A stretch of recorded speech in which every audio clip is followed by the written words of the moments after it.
let's start the recording. Recording has begun for Yuxiu, Zoe mid. Let's get it. Yeah. I also know I do have like some skill issues in general. Like sometimes I have a hard time CSing, sometimes my skill shots don't hit, but I know it's just like a thing to practice. Like it's not necessarily like, it's not something that's like, oh, you did this wrong. It's like, yeah. I know. I can't CS sometimes, but I'll get it eventually. For sure. All right, let's get into it.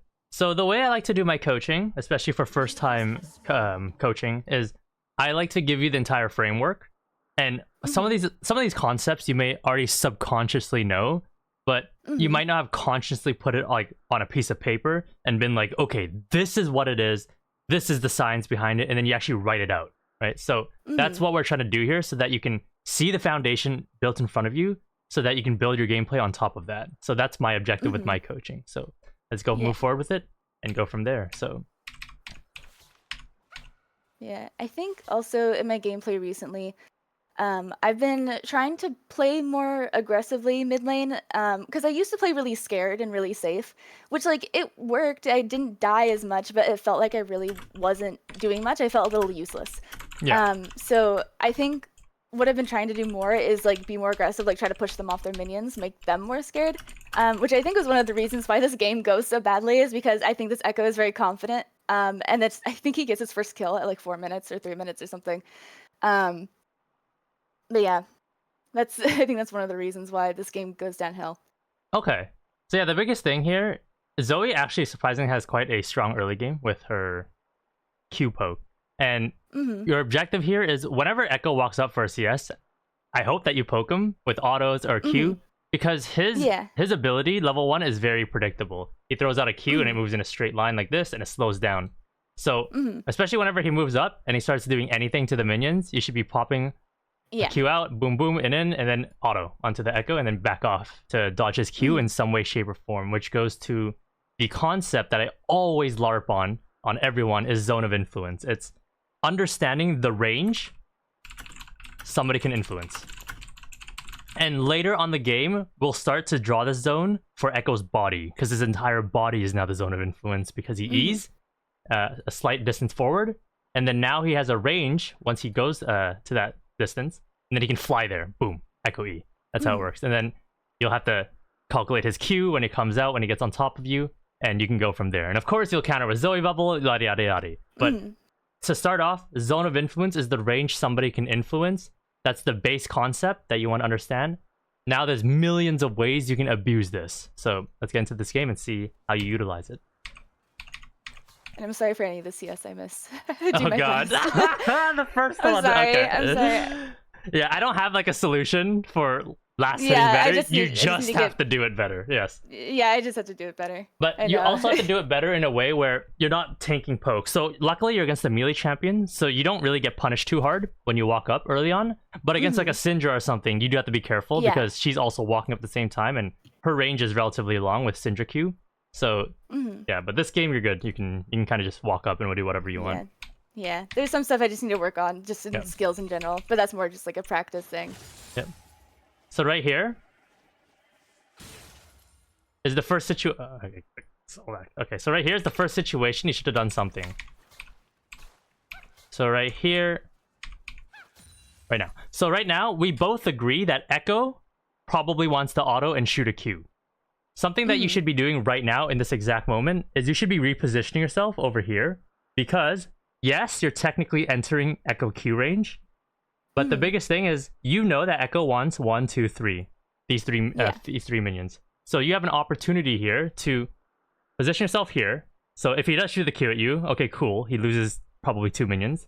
But if he does shoot his Q at the minions, you now have the opportunity to last hit this, chuck out a Q, boom, boom, and then land it on Echo. That's really it.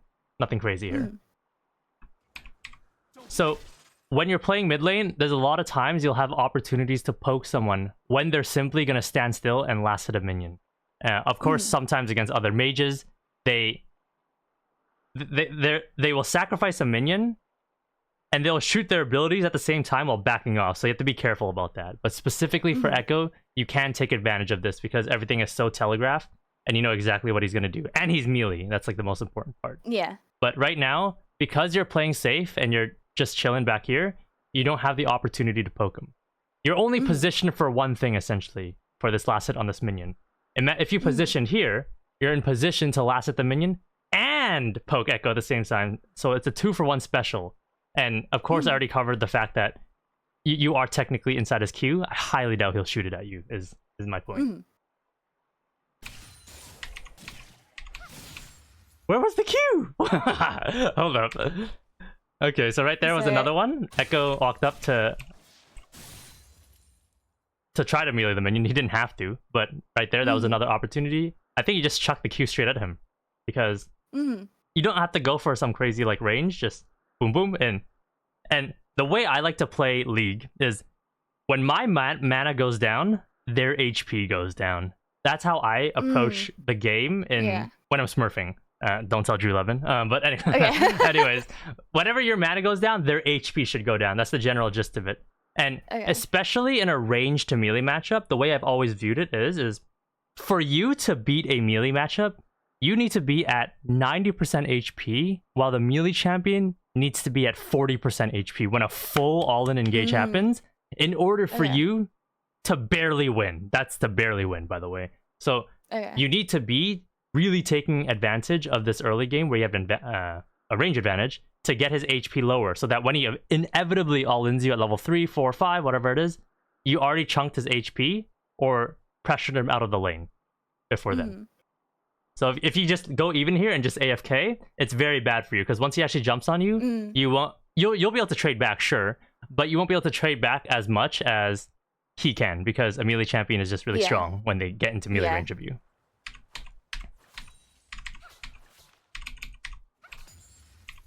Keep going. So right here, we should look to see if we can maybe position over here. Because he's going to walk up, probably chuck a Q somewhere here, and that's your opportunity to land another Q.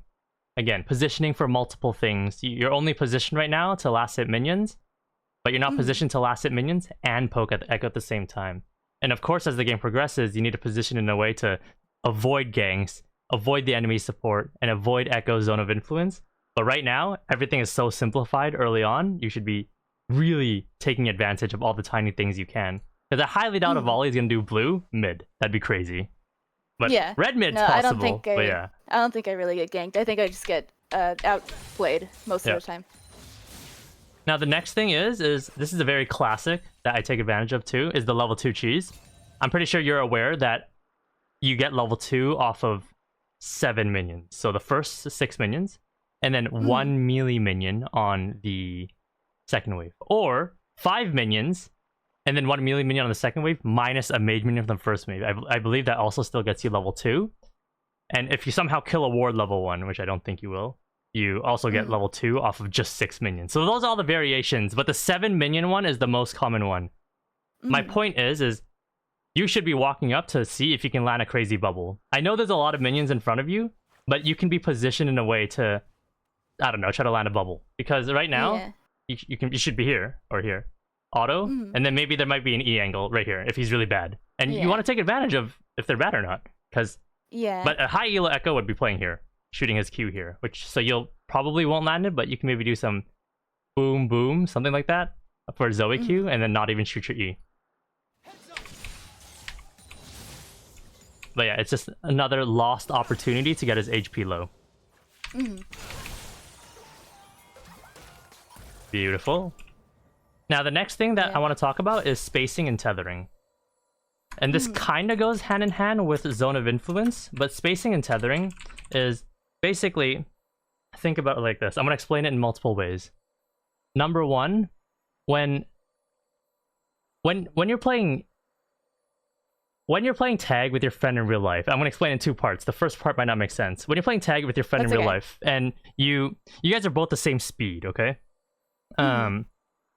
If you ran behind your friend, you would never catch them, technically, as long as they went in a straight line forever. And my point I'm trying to make here is you should be chasing this Echo when this play is about to happen, then when he jumps on you, until the point that you cannot reach him anymore, which is this brick wall right here, which is this tower. Okay. And that is the first part of the lesson. Now, the second part of the lesson, let me keep going with it, and it'll all make sense in a second, is think about two cars too. When they're traveling towards each other, the speed is doubled relative to each other. When they're traveling both in the same direction, the speed is very slow relative to each other because they're both trying to go for the same direction. And when two cars are going opposite direction, it's also the speed is doubled relative away from each other. So now the point I'm trying to make now is when Echo jumps on you, you have a massive opportunity here. So right here, let's go for it. Wait. So now the game of tag has been initiated. Now the game of tag goes in this line right here until someone hits a brick wall. And of course the brick wall is the tower. And then when you kite away, now we have the car example of two objects moving in whatever direction is relative to each other. So let's play it out. I might die here. I'm not. Yeah, that's fine. But you kite back. Okay. So now you do this. You do this. Right now you should be moving forward, not backwards. Because if you move backwards, he's also going to move backwards. We can both agree on this. He wants to run away now. It's two objects are moving away from each other. You probably will never catch him. However, on the flip side, if you move in the same direction as him, you can keep autoing him as you follow him. So then you can get maybe 3 more autos off. And this entire time, we know Echo cannot turn on us for roughly around 5-6 seconds. So in those 4 seconds, I would not go for 5 seconds, 4 seconds of moving with him, and you're playing tag with him and you're chasing him, you get maybe 3 autos off. Two autos if you're bad, but 3 autos if you're good. And that 3 autos puts him a bit lower. Gets another HP potion, and we need that difference over time. So right now, you need to play that game of tag with him, especially with the champion that goes in. And this is a very common concept for ranged into melee champion. The melee champion goes forward, and then they engage on you, they do their damage, whatever, and then they realize, oh shit! I cannot chase this ranged champion anymore. I need to turn around. Every single noob I know continues to go away from them. And of course, when we both now know, 2 objects traveling away from each other, double the speed. You'll never catch up to them. And then the noob, they'll be like, oh my god, wait a minute. I could turn around and I could auto this guy to death. Nope, it's gone. Opportunity gone. Yeah. Instead, you have to recognize in the moment, okay, he just engaged on me. Now imagine if I move forward with him. How you can keep autoing him. And as you move forward, some people will be like, oh shit, they're going to get 3 autos. Let me turn around. Now it's on you to recognize, oh my god, I also need to turn around because he turned around. Because what happens when 2 objects are moving towards each other at the same time? It's double the speed. So, and you don't want that because if you're moving towards him and he's moving towards you, he's going to slap you with another auto. And that's going to hurt a lot because he's a melee champion. So you can see how it's technically possible to infinitely bully someone, technically. Until, of course, someone reaches a brick wall or their second round of abilities come up. So right now, massive opportunity to get 2 or 3 more autos off. But it was lost because you weren't moving in a position that was with him to keep following him for a couple more seconds. And it's the shit like this that determines whether you win the lane or not. 100%, because it's that extra autos that changes everything. Alright, let's keep going. Some last hitting stuff. And then now, this is just simple cooldown calculation, that's it. Like, you absolutely cannot walk here. I just sounded like British for a second. Anyways, you absolutely cannot walk up here because now this is just simple cooldown counting. Echo's rotations of abilities are up. You have to wait a little bit longer for your E before you're able to walk up because you have to be able to respond to his combo, which is the simple EQ, which is your bubble. Bubble, and then you tether forward with him, spacing and tethering. All that example, yada, yada, yada. But now he gets to get to unfree, and we'll see what happens. I think I remember... Oh! Sorry, that was bad. Go ahead, what do you want to say? I think it was just... I think I just panicked and just ended up keyboard smashing a little bit. Usually I don't, but usually that doesn't happen. Usually I'm like, just flash forward, stupid. But I think that doesn't normally happen. I'm so sorry. No, it's all good. No, it's all good. When it comes to like panicking and stuff, I don't really have advice. Like my biggest advice is just you should don't panic. No. Yeah, sure. But I guess it's just comfortability, like over time. Like once you start seeing these concepts happen in real time, and you put a word to it and put something to it, you will start to recognize it and then just simply execute on it. And then over time, you'll panic less and less because it's just this, you'll realize it's just the same shit happening over and over again. And it's just on you to mechanically execute. That's really it. Yeah. Yeah, sorry, I know that was really stupid. Nah, that's all good. I think you do live though, if you just flash right away and only and don't tank the third forward. auto. Yep. Yeah. Yeah. Dizzy. Okay. Dizzy. Alright, let's see your last hitting. Get it! No! You missed it! Okay. Sorry. That's fine. You're prepping. Yeah. Okay. I'm gonna review that wave. Let's do that. Yeah. So yeah, first things first, you need to immediately auto that one. So this is gonna become repetitive, this coaching right here, but this happens very often in high elo. When I do high elo coaching, I'm just being very repetitive, talking about all these tiny details. But right now, if you don't want to last hit this minion, which you can with a E auto on one tower shot, you don't have to. All you have to do is just simply prep all these three with one auto each, and then just last hit all four, and then just sacrifice this melee. Yeah, and I think that was my idea. It just didn't go well for me. And I think it's just obviously skill issue. Like, I think if I hit that minion and then immediately started hitting the other caster minions, I could have done it, but I ended up I think I got that one that's low, but then I started hitting the other three minions, and then the tower just kind of out-autoed me in, like, in speed. Yeah. I think it's like I think I could have gotten this, but I didn't. Yeah, let me explain two things here. So I'll teach you how to deal with speed, and I'll teach you how to deal with if you wanted to hypothetically last hit all these minions. Now that I'm looking at it, so if you wanted to last hit everything here, you would shoot out your Q here, auto this, pop a Q right here. Tower shot will calm down, but your Q will just beat it in time. Then the next minion will be this mage minion. You'll have to auto it once. And then, now in order to beat speed as a range champion, you want to go in melee distance of the mage minion, because that means your auto attack has less distance to travel. And I do this very often on Vayne, where I just last hit a minion, but I have no Q, so I can't reset my auto. So the best thing I can do now is to go in melee range and auto a minion, because now my bolt has less distance to travel. It'll beat the tower shot most of the time. So right here, the best play is Q, auto, Q, and then auto this one. And then let the tower shot come down, auto it again, and then go from there, auto, and then maybe you can even eat this minion.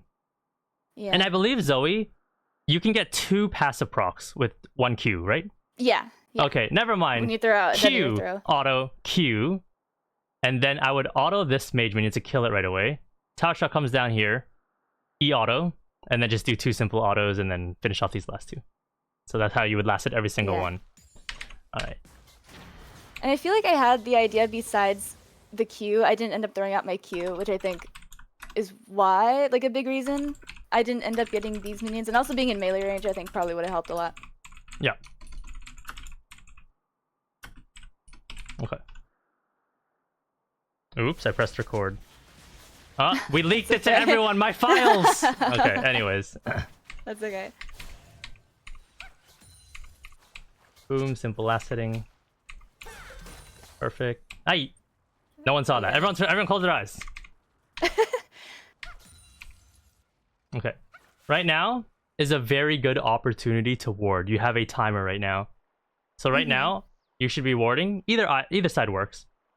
But if you know where enemy volley started and you know where he's ending, it'd be top side, but that doesn't matter. Ward something right now, here or here, because that gives you the vision to play to whichever side that you think is safer. Personally, I would ward top side and I'd play towards bot side, because Elise is on bot side. And if Volibear comes running at you, pop E on him. Yeah. Okay, good. You warded. Beautiful. That's what I like to see. So you can play full to bot side now, because you have ward on bot side and you have Elise on bot side, so you have like double protection. So play bot side. Volibear can never gank you from top. It's impossible. Alright, let's see what you do here. Boom, boom, perfect. I think I do end up playing kind of scared here. Ooh, yeah. Okay. So one thing now for the Echo matchup, this is the matchup specific thing, is you need to let him get on top of you before you shoot the E, because now we know, now we've learned that he can, it's a teleport, it's not a dash. Yeah. So your E can actually technically miss. So wait until he gets on top of you, then pop that E.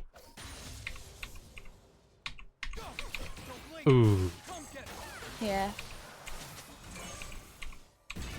Spacing and tethering. That's right there. That's the opportunity.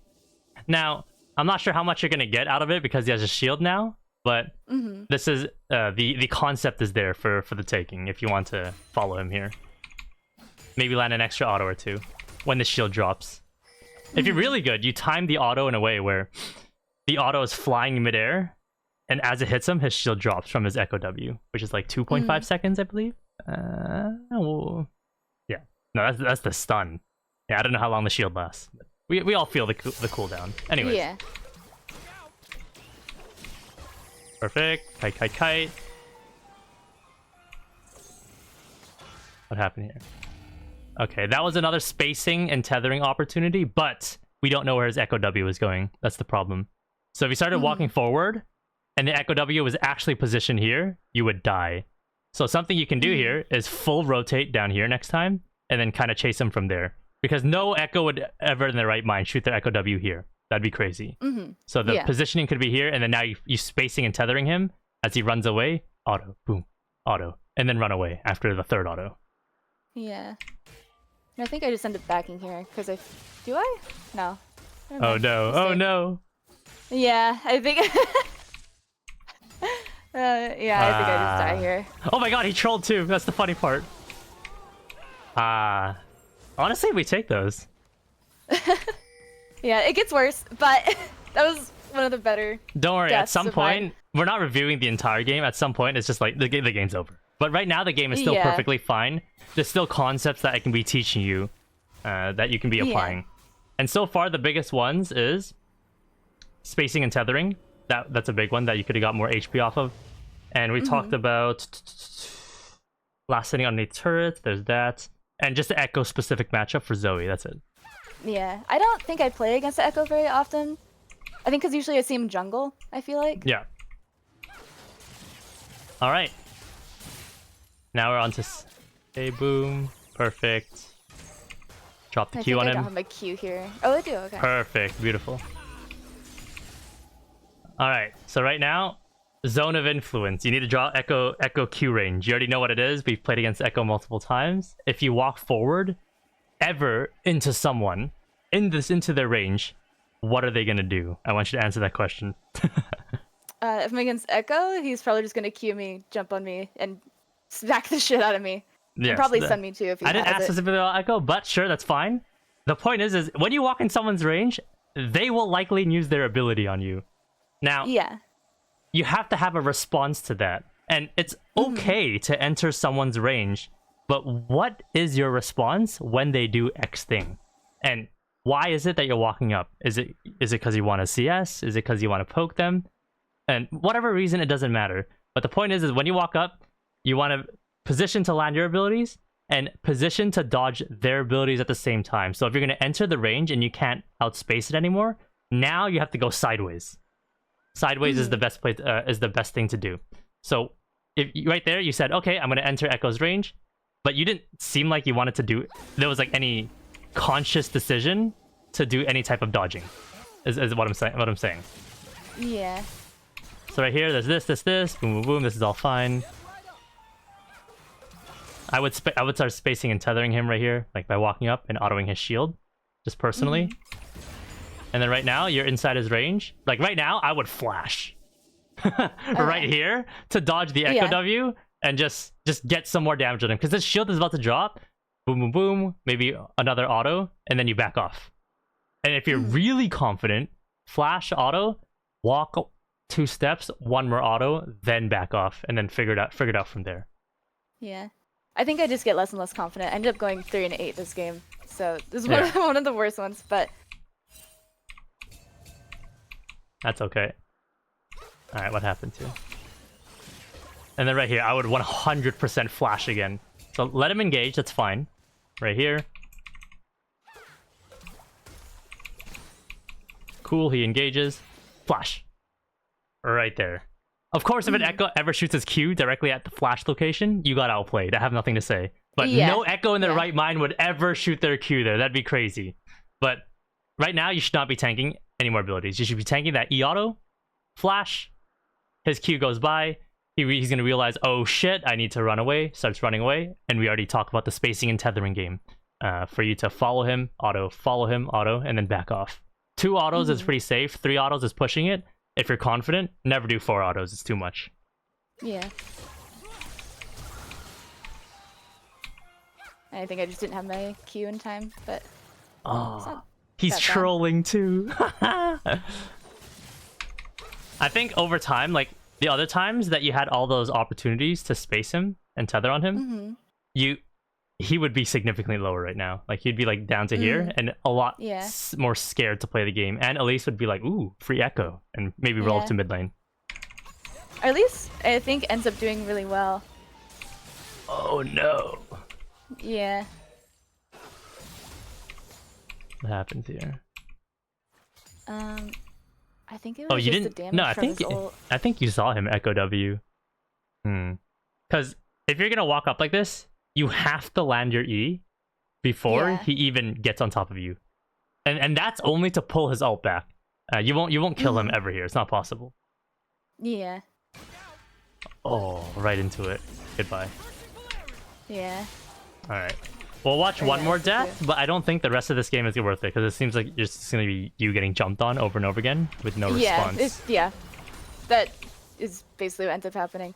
Okay. I think I struggle a lot with champions that are able to get on me because I know I've had really bad games against Katarinas. I struggle a lot with Katarina. That and Zed. Zed is like my trauma ban. He's the one I ban every single time. That's fair. But I think maybe I just don't know how to play into that. Where it's like, I understand. It's like, because when they jump on you, it's like, that's the time to E.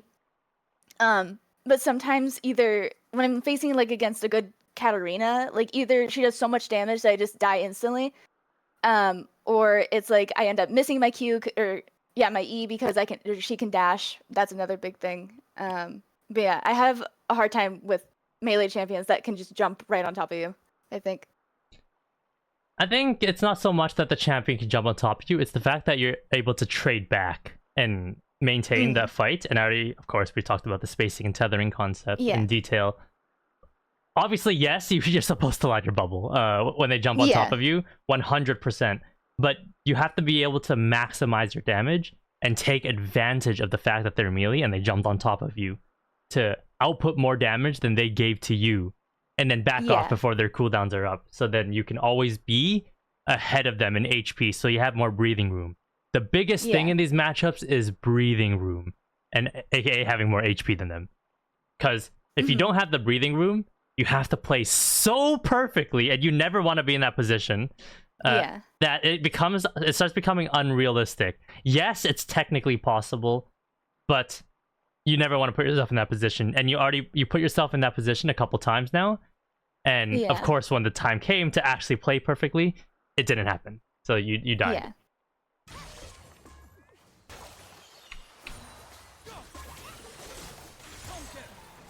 Now right here, I would do a dodge right now. Walk like downwards. Like flash? No, not flash. I see. Walk straight downwards, because the angle he's coming from right now is boom boom. His Q is likely going to be shot here. So if you start to immediately angle yourself downwards, there's a decent chance that the Q will probably just swing by you. Decent chance. Q1 might hit you, but Q2 for sure won't hit you. Yeah.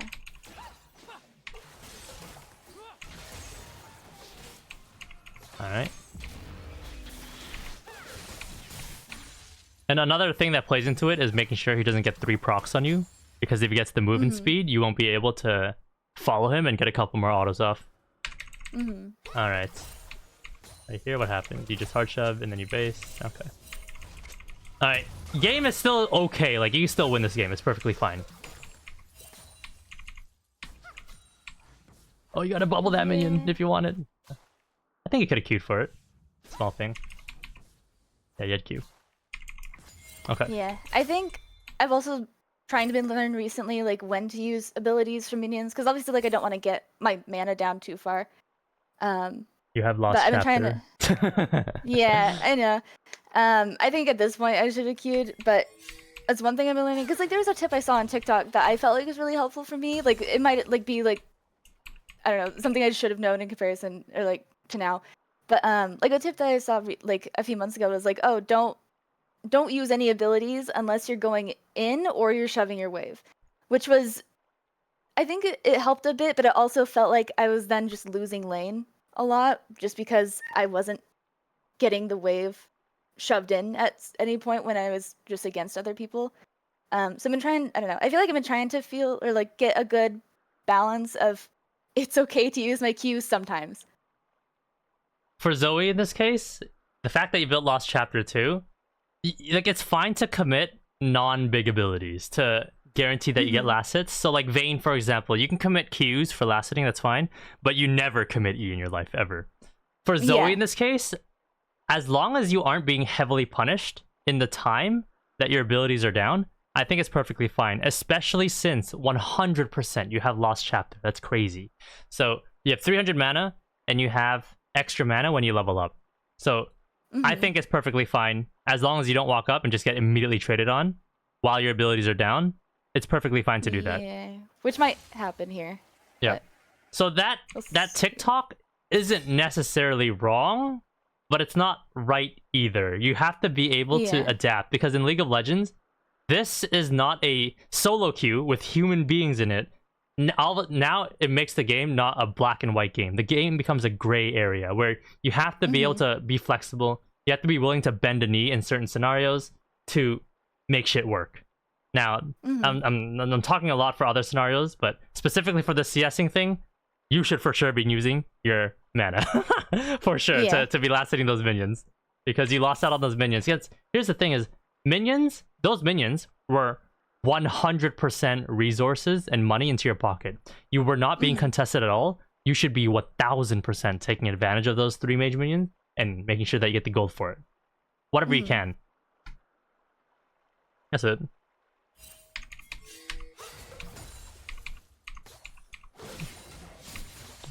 Alright. I think another thing I struggle with a little bit that Echo does do better than me here is roaming. Because I feel like sometimes I just don't know when to roam, like bot. Like Echo is here. I don't know. I feel like I don't know the timing or like the right vibe. Like obviously he's missing here and I know that. But I don't know. I feel like I just don't know when to roam bot. Okay. So his roam here is actually very ass. Because he did not deal with the 100% resource first before trying to go for a 50% resource. So he is just running bot out of sheer hopium that our bot lane is bad. On top of that, as an Echo, why would you ever roam bot when the support isn't even there to help you? That doesn't make sense in a million years. So first of all, he didn't deal with the wave, which is his 100% resource that we talked about. We always want to guarantee in our pockets. Second of all, he went to a lane that didn't even have full numbers capacity. Third of all, even if you kill the enemy bot lane here, what do you even get? No dragon, it's down. Go top lane, it's way better. Like, if you're gonna make this play, because you get the void grubs. So this is absolutely ass. Now, if you're gonna ask me, Tony Chow, when do I actually roam?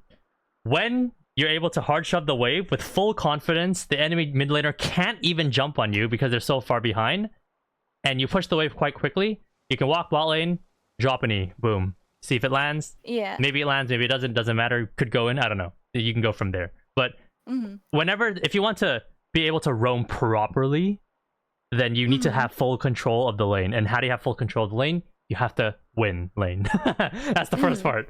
So that's the biggest thing. And very few champions can ignore this rule, such as Kiana and Talon. They're allowed to ignore the rule of push the mid wave, then rotate. They can just run straight bot if they want, and just sacrifice the mid wave and just try to do a solo Q tilt on their opponents. But Zoe cannot do that. You have to always play for the 100% resource first before you make the play. Yeah. What'd you do? What the? I think I ended up roaming top because I saw. Oh hell nah! Push mid. Sorry. Sorry. You see Echo literally bot lane, killing your bot lane. Push mid. take these minions and push more. Start smacking the damn tower. This is your opportunity right now. That Echo handed you on a silver platter and said, hey Zoe, I'm giving you the chance to come back in this game. Please take it. And you said, nah, I'm gonna go top lane. Because you fell for a social norm here where you were like, oh, my mid laner is roaming. I should also roam too to try to influence the map. Oh, hell no. Fuck that. Push mid. Get your resources. Get your money up and EXP up in mid lane and catch back up. Because the plays that they're making is all 50% plays. Whether it works or not. Sure, if it works, fantastic for them. Congratulations. But me pushing mid for this cannon and mage minion and me smacking this mid tower, 100%. No failure rate, right? 0 failure rate. I don't have to land skill shots. I don't have to do anything. I just have to land CS. So get the 100% resource first and put yourself in a position when you're in full control to then roam if you want to go for the 50%. Right now, you're going for a 50% play.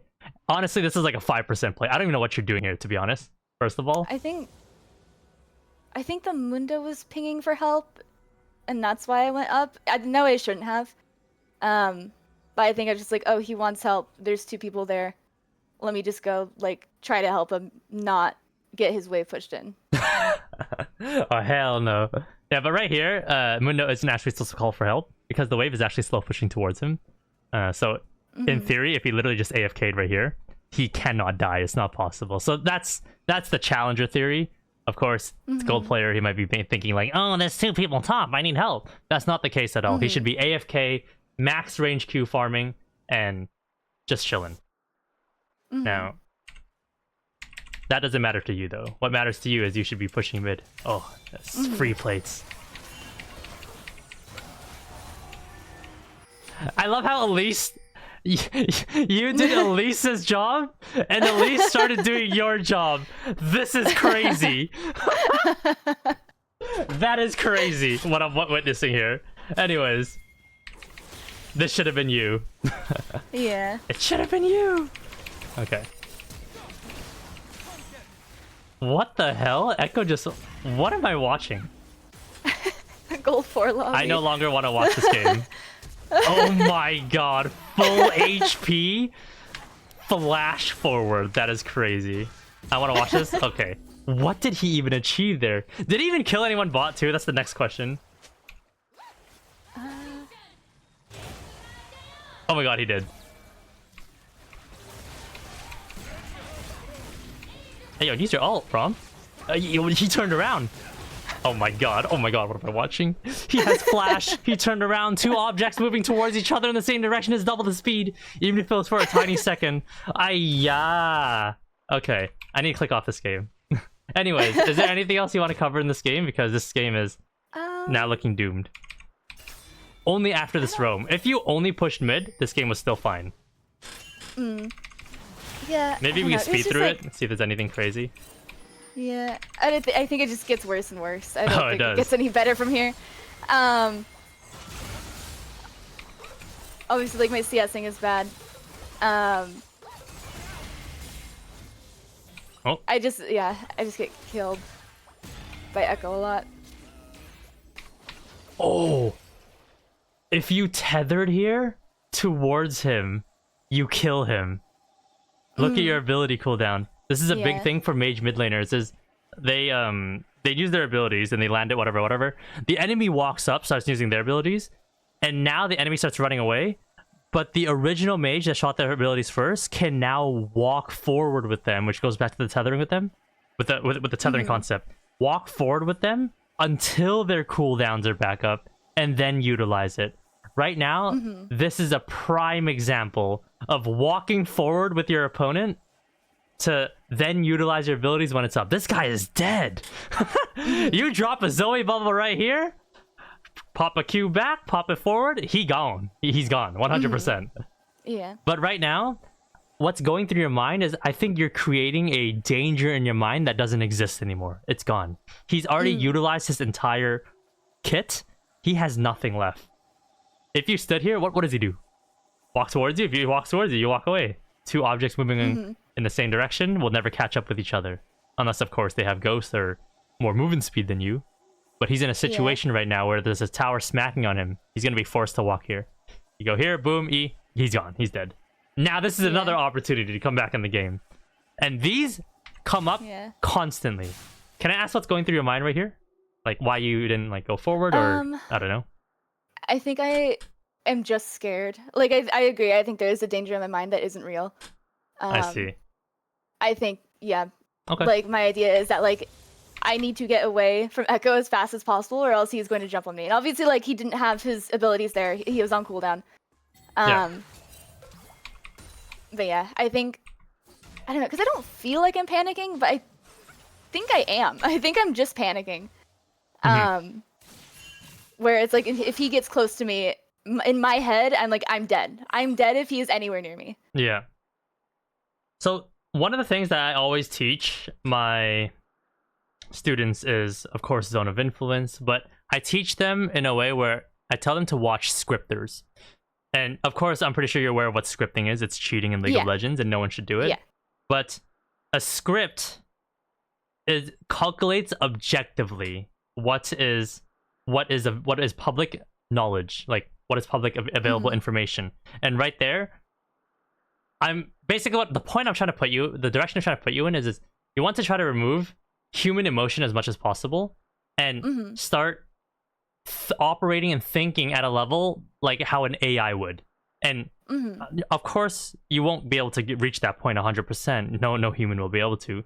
But if you can reach that like point, like even a certain percent, and just objectively look at the game rather than go off of emotion, right there, you would have recognized, okay, 100% here. I can walk forward, and here's why. He can't turn on me. He has no abilities.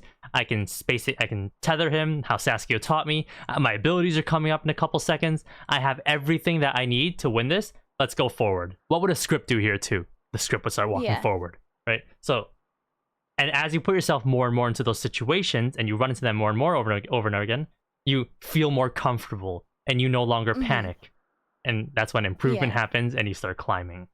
So right there. TLDR, become a scripter. No, just joking. TLDR, just view the game objectively and go from there. Yeah. Oh, right here, by the way, I would totally walk up into Echo E. Walk into him. 100% walk into him and barrier. And as you barrier, you immediately turn left. In case an Echo Q comes out. Because when he launches on top of you, the Echo Q comes out. You barrier and launch yourself left. To dodge the Echo Q, you'll have movement speed from barrier, you'll have the shield, and you start autoing him. And you'll realize the Echo will jump on you and go, oh shit, I can't do this. Immediately start running this way, and that's when he starts tethering with him, moving with him. Two objects moving in the same direction, same speed, but you're already moving towards him before he even thought in his mind that he was going to move away. That's how you have to play League of Legends. You play the game for them at the same time. Yeah. But right here, I think you just ran away and you lost the opportunity. So you've been given 2 opportunities here to come back solo against Echo, and you took none of them. God bless, Elise got it. Beautiful. I think right here, you walk up. And you tell Elise to hard shove. Or you hard shove by yourself. Because on the map, you see everything. You see Volibear.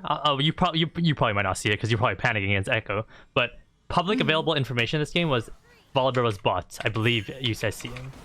See? Yes, you do see him. Yeah. Yes, you do. It's publicly available knowledge.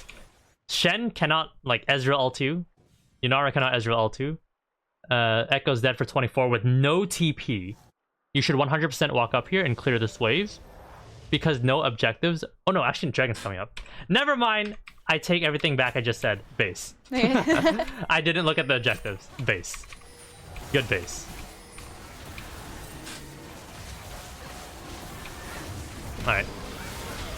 But right there, you can see how Dragon was not going to be up for a while. You should definitely push mid for that one wave. Because you get an extra wave. Echo loses the wave. And you don't lose any tempo for it. Because by the time you clear the wave, Echo will only have been started spawning in maybe 5 seconds, which is still plenty of time for you to base, grab some HP, grab some mana, come back, and you would be behind in tempo by 4 seconds, which is fine. It's not a big deal. But of course, Dragon's up, so I take back everything I just said. And it's correct for you to base, get here, help out the boys. Alright. Auto him! No. Oh. I think this is crazy. I'm surprised he doesn't turn on me. Red buff his ass! That's all I'm waiting for. I'm waiting for you to red buff him.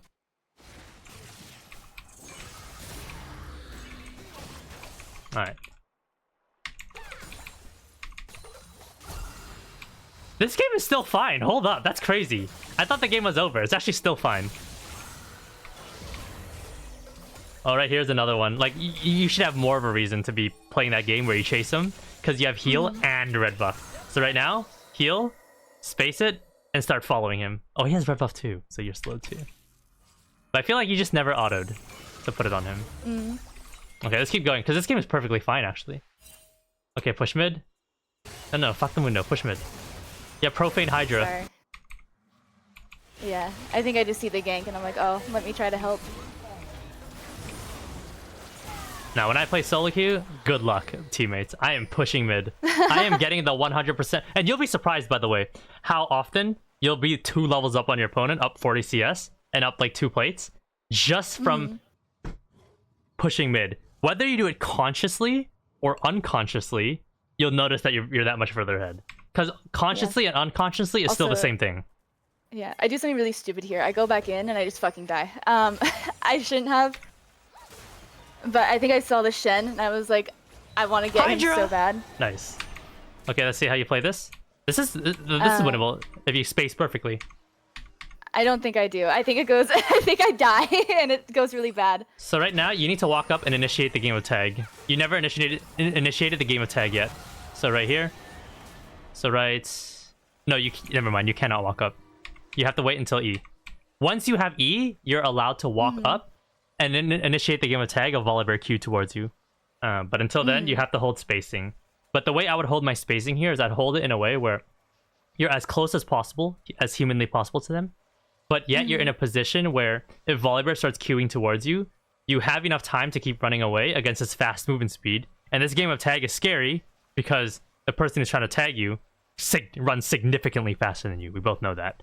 So you have to find that perfect balance. If you're too far away, you'll never actually be able to initiate the game of tag, even when your abilities are up. If you're too close, you're dead. You have to find that perfect happy medium where you're still engaged with them, but yet they still just can't directly run away.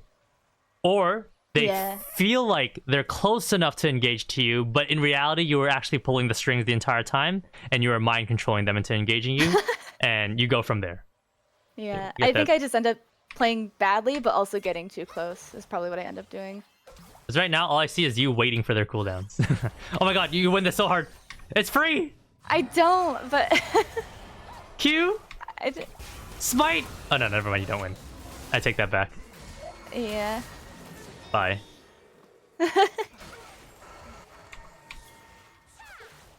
Yeah.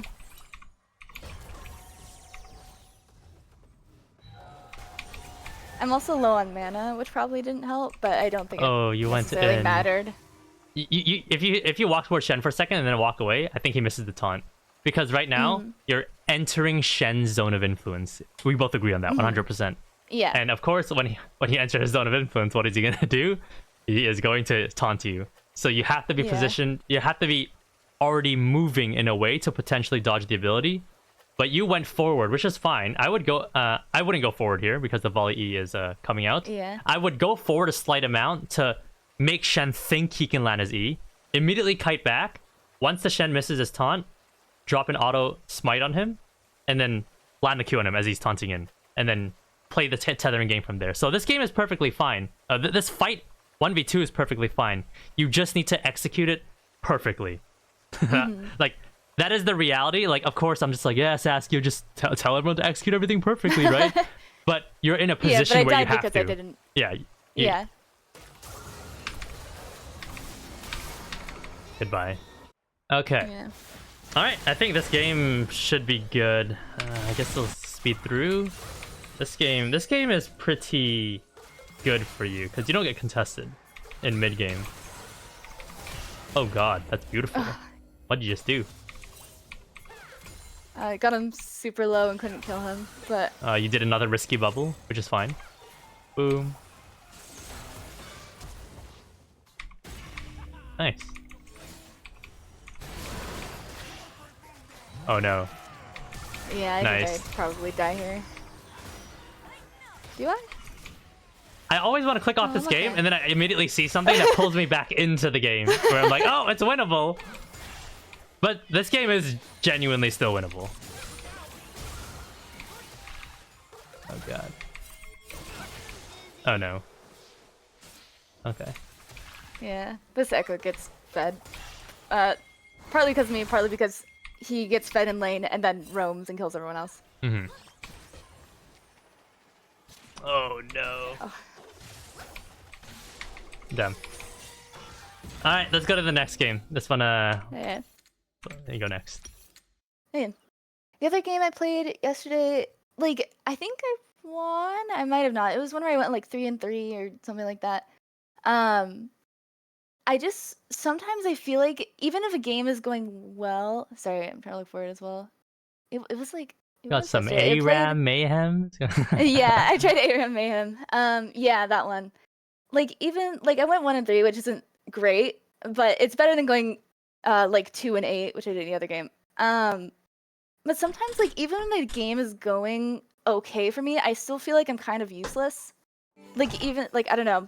Like, I don't feel like I did necessarily anything horrendous here. Like, I wasn't inting, I wasn't feeding, but I don't feel like I was doing anything to help my team. That's very good level thinking, because whenever I coach lower level players, they tend to think, oh, if I play safe, if I scale, if I farm, I'm gonna climb in solo queue. No, that's not the case. If you want to climb in solo queue and you're going in the right direction with your statement here, you want to be absolutely ramming it down them. That's the best way for me to put it. Like, you should be winning lane early on. You should be having perfect wave management in the sense of, if you kill them, wave management becomes easy. That's the Sasuke way. You don't have to do crazy 2-wave crashes, freezes, all this fancy stuff you see high elo players do. None of that matters when you're just killing your opponent. That's it.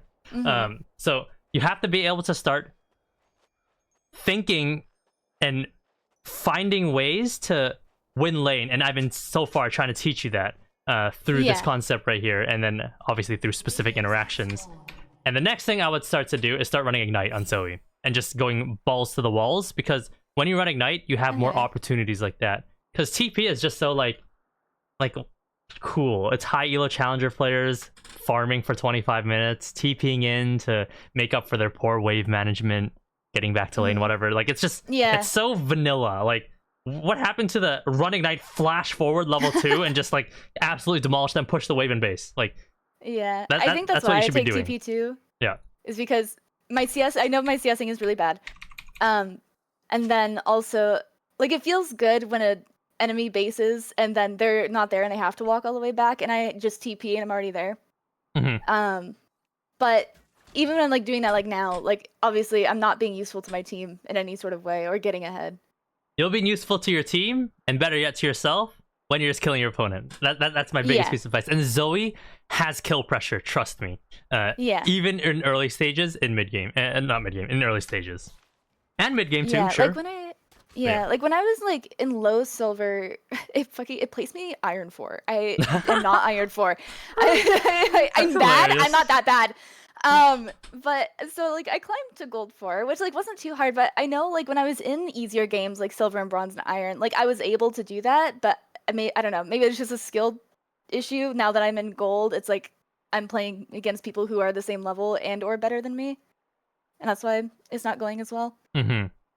Well, then it's time for us to bridge the gap between you, gold 4 right now, and you as a plat 4 player, and what you need to know to get there. And next, what you need to be able to execute to get there. That's the thing. Because the concept is still the same. You were an iron player, but you played at a bronze level. So what happened? You got to bronze. You were a bronze player, but you played at a silver level, and you get my point. You kept going up. So right now you're a gold player, but you're capping yourself. You're thinking yourself at a gold player, so you will be a gold player. But if you start operating and moving like a platinum player, then you'll become a platinum player. Of course, if your execution and mechanics back up your thoughts, which it does, because that's called priming, but that's a separate topic. Anyways, let's go right here. So now it's a ranged matchup. So it starts to become a bit more complicated, I guess.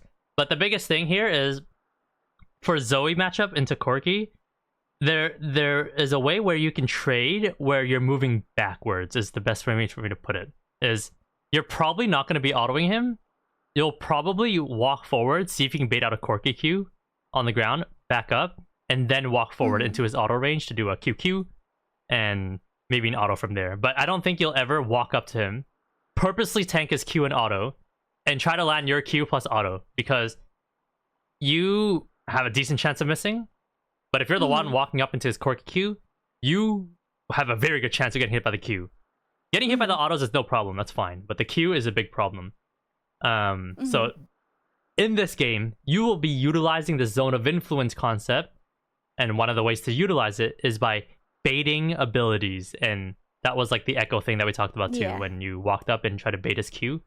So right now, have you ever played, you played bot lane, you 100% have.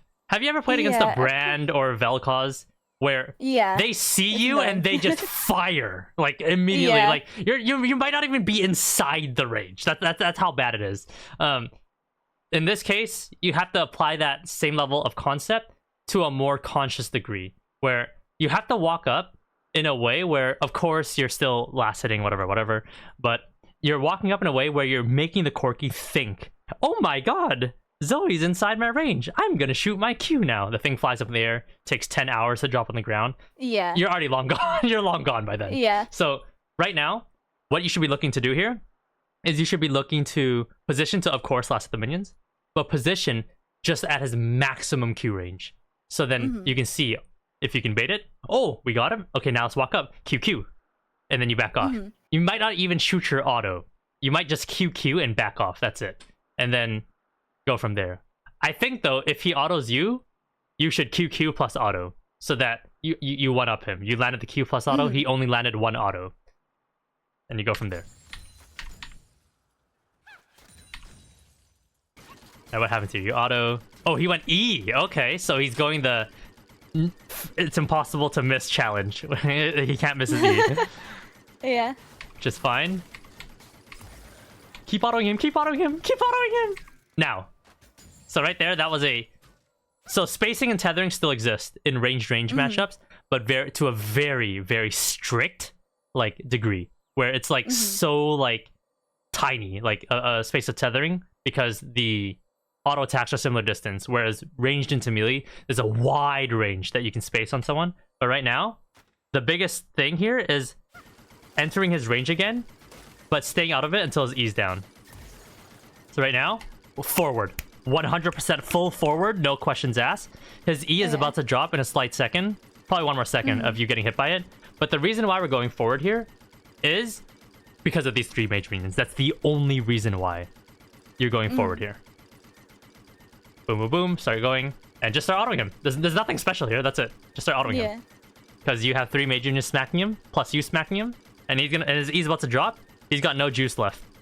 But remember, 2 objects moving in opposite directions.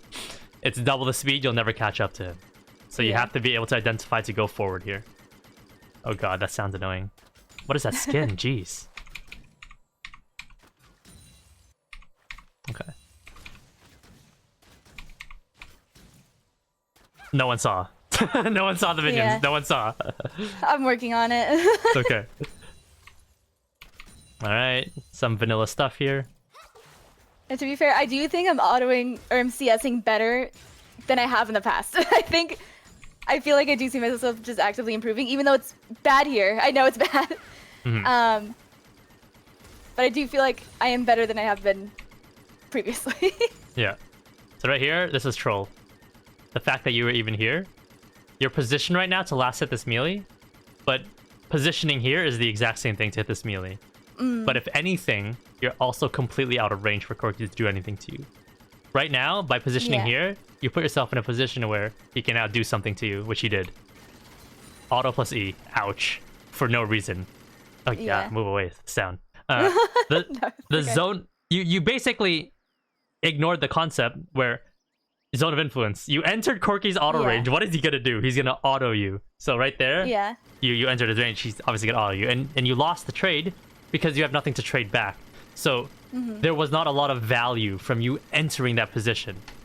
Yeah. If you were to say, Saskio, my Viego's coming right now, I purposely entered that position to flash E on him, yes, that makes 100% sense. But right there, you're like, I want that minion, but then my proposition is, why not stand here for that minion instead and be out of that range? Yeah.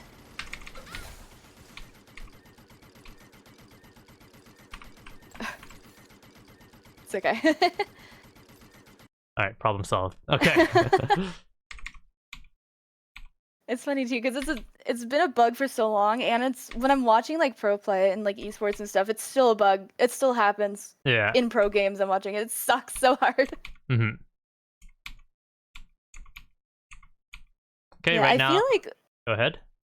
Sorry, I feel like just in general, what I'm getting out of this is that I need to, like, obviously like apply the concepts of like spacing and tethering, CS better. But I also feel like I'm hearing that I just need to be more aggressive in general, like walk up more, stop. You need to be playing so calculated passive and aggressive. safe. You can't just walk forward and just tank all of Corki's abilities or anyone's abilities. That's why I'm teaching you zone of influence concept. So you can walk forward, land your shit, but also dodge their stuff at the same time, like a script. That's basically what I'm trying to tell you to do. And I put mechanics here, number one. But mechanics, it's very hard to teach. I have never attempted it on someone because how do I tell you to move your mouse a certain way? How do I tell you to control your camera a certain way? Which is what everything that goes to mechanics. How do I tell you to like control your character? It's just very hard. So I try to teach everything around mechanics in hopes that you develop mechanics. That's it. Yeah. I know CSing is just like a skill thing, but I also feel like I was watching some streamer where he said that like at certain levels, mages can like can CS, but it's like the damage goes up at certain levels and does more damage to minions, but I don't know what those levels are. But don't listen to it. He's probably right, but there's no point listening to that. Just land your damn CS. That's all I have to say. Yeah. Okay. While you're landing your CS, you have to make sure you're not in position to die. Like, because that is the most prime time for someone to ever throw anything in your direction is when you're standing still for 0.4 seconds, winding up the auto. That is the best time to shoot any abilities at anyone. Yeah. Okay. All right. Yeah, this matchup seems like it's hard to land anything, so I'm not really commenting on anything. And I'm not telling you to walk forward either right now, because if he E's on top of you, W's on top of you, starts autoing you, it can be bad. Although I do think that the trade is pretty fair if he does that, because as long as you land bubble. Oh, that's so beautiful. Oh my god.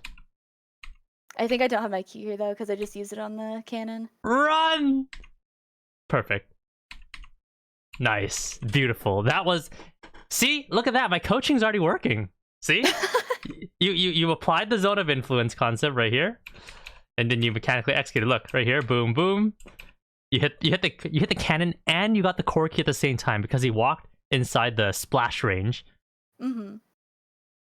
And then you autoed him, then E'd. It was beautiful. So then you min-maxed your damage output, and then you knew he was drowsy, so you walked forward, autoed him at maximum auto range, and backed off. See? The Saskio's coaching works, ladies and gentlemen. Anyways. Oh, I feel a kill potential coming up. Right there, you have to wonder, is Rengar here the second he did that? That's the first thing that should be popping up in your mind, because you're like, huh, why is a Corki that's less than half HP walking forward for absolutely no reason? That's the first thing that should be in your mind. But you should also realize that that is a fake blank, because he's not allowed to walk up like that if you have basically all your abilities. You basically have all your abilities. You have, it's coming up, your E. Rengar is pretty useless. It's on his way. No, it doesn't matter whether he's here or not. He's pretty useless, even if he has 4 stacks. Because if you walk forward to shoot your QQ there, and Rengar just comes out of the best place he can come from is here. Because of course he can't jump onto you. I don't think you're bad enough to purposely walk here to get into the range. Even if he comes from here, you're still fine, because you just start running upwards. Yeah, you trade flash, and if he comes from here, you run over here, and then you just trade flash, unless you're really good, where you think Rengar is going to shoot his E here, and then you purposely juke forward for a second, and then continue running. You can do that. But yeah, right there, that was a blank that he walked forward with you with. He pointed a blank gun at you that had no bullets in it, and you didn't take advantage of it. Right there, I would have 100% hit him with the QQ. 100%. And this QQ doesn't even have to be forward in the sense where you have to walk forward. I'm pretty sure you can shoot one while running away. So you're moving in a position where it's directly away from Corki and Rengar if he were to come, while also landing your abilities, while also probably dodging his Q because you're moving away. So the only thing you'll get hit by is WE. But if he does that, he's a dead man. I promise you. So right here, you should take advantage of this. He said he was like, Zoe, use your abilities on me for free. And you said, nah, again. You have to take advantage of it. It's zone of influence. You calculate their zone of influence, but you also have to calculate your own. He walked into your Q range. You did nothing about it. Why? Right? Because, like, it's free. It's free. That's all I have to say. Yeah. And remember, when your mana goes down, their HP bar should go down. And if they ever walk into range, you should be utilizing your abilities. But the biggest thing there is he wasn't even trying to walk up in a way to bait your abilities to dodge it. He just walked up and inted. That's basically what happened. I'm trying to teach you to walk up on purpose to bait an ability at max range. But he walked up and there was just no angle to dodge. Sure, maybe he might do a crazy W right as your Q's coming out. But that's like a terrible trade. He was so low HP. Like, your E's coming up in a second. He's going into minions. It's just so bad for him. Alright, keep going. E him! Right there. He walked into your E range. I would have done it. Boom. Right now. Yeah. It's fine to not E. It's 50-50 there. But my aggressive ass would just immediately pop E there if I was Zoe.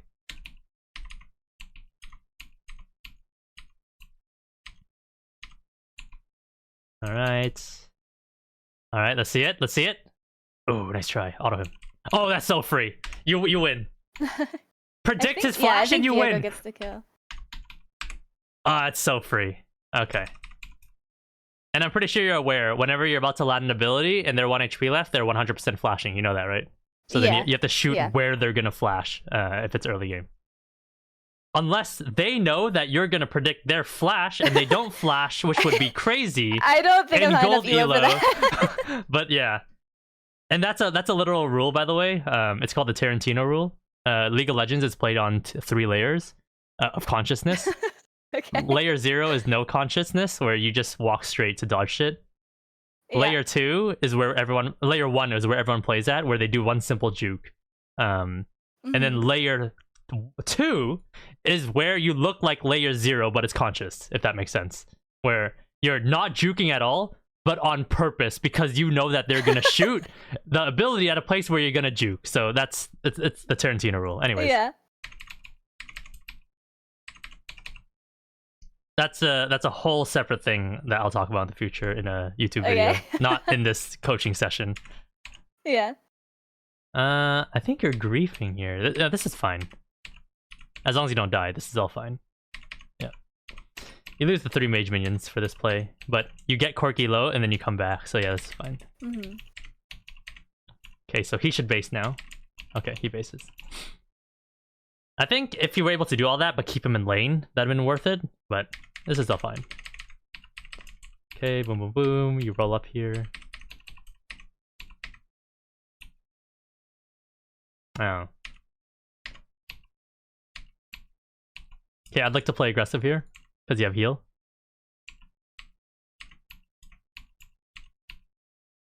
Ooh, nice try. He should have healed his ass as he walked away. I think you I did. Oh, you did? Okay. Yeah. Nice. Remember I saw him low, and I should be nice to give him a little heal. Oh, how nice of you. Okay, I didn't even notice. I thought it just fizzled out. All right. Yeah, the problem with this gameplay overall is just like you're holding even. You're not completely ramming it down him. That's the problem that I'm having with the gameplay here. And I think you'll have more opportunities to do things like that if you run Ignite and you walk forward with calculated movements and aggression. Yeah, not just walking forward to int. Yes. But the funny thing is I think if you walk forward to int, you would also still improve faster than whatever this is, for sure. Yeah, I remember hearing from some YouTuber that it's easier to train an aggressive player to be more passive than it is to train a passive player to be more aggressive. Yes. Yeah, so I'll do my best to work on it. Yo, Tiamat proc his ass. W and hit the minion. I'm just joking. It's a small damage thing.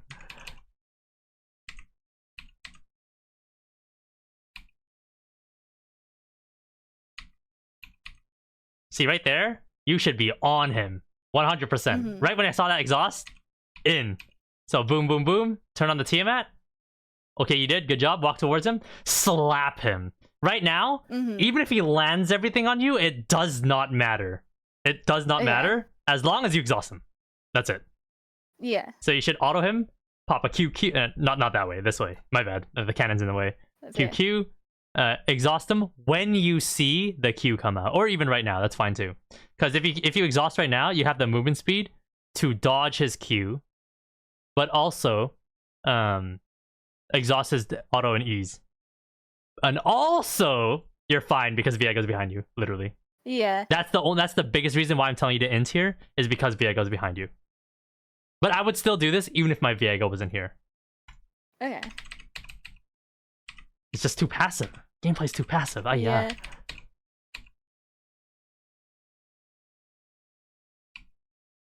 What'd you flash from? A Rengar ult? Unlucky. Yeah, I think you got Rengar ulted and you panicked. Right here, you should let him jump on you, then flash.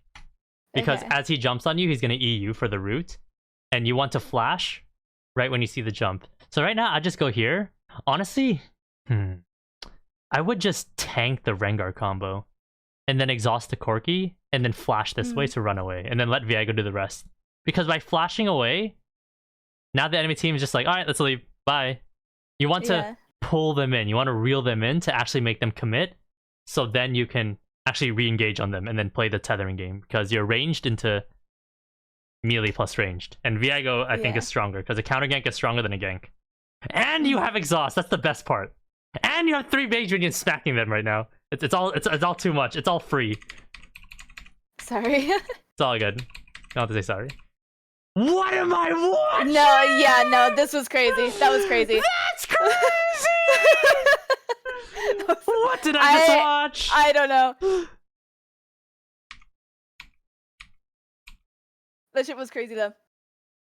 And what is he doing? That's the better question. He does that throughout the game, I noticed during this, where he kind of just goes in too much. Because right now, he gets a kill, it's good, you guys should just both be spam pushing the crap out of this wave. Free CS for both of us. Push this wave and then just base. And if you really want to be greedy, push the next wave too while hitting the tower. And then base. And then everything's fine. Ayya. That's my inner Asian coming out.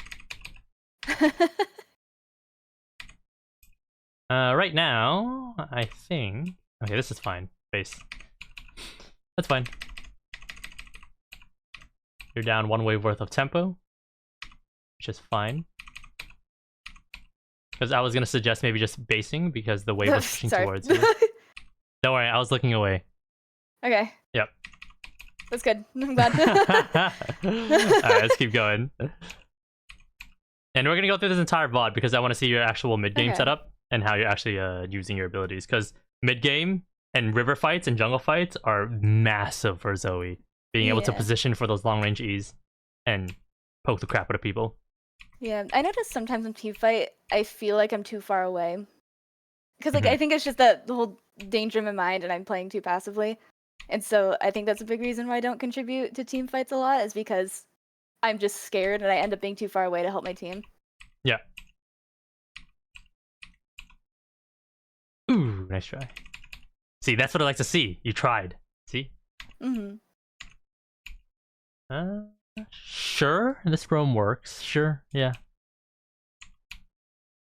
Oh, get his ass, get his ass, get his ass. Oh my god, what is he doing?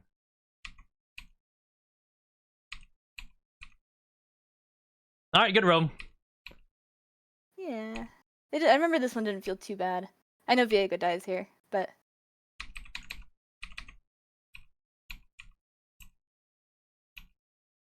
feel like you could have got one auto on the tower right there. If you walk at it full speed, walk at it full speed right now, auto, and then drop an E right here, and then leave. Then you go from there, because you had plenty of time to do all that.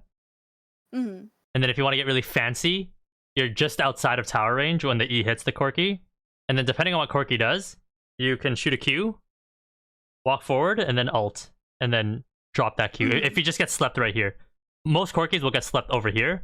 Then you can't do anything. You just take the tower plating. Yeah. But if he gets slept right here, oh yeah, get in there. Tank a tower shot for that. It's worth it. Oh my god, he tanked a tower shot for 0. That's the worst part. I think I just die here. Yeah. Right now, I think I while was running walking away, in a straight line. Yeah, you have to juke. You have to go sideways in some way, shape, or form. But the sideways cannot be directly sideways. The sideways has to be still moving in a direction where it's this way. Yeah, I just walked in a straight line. Yeah. So right now you should be. Actually, I would actually straight hard down and then keep going. But when you do this, you have to do it one more time, because by going straight down, with the tag game I was talking about, when you move sideways, someone will catch up to you really fast because you're moving sideways. So you'll move down here, it'll go past you.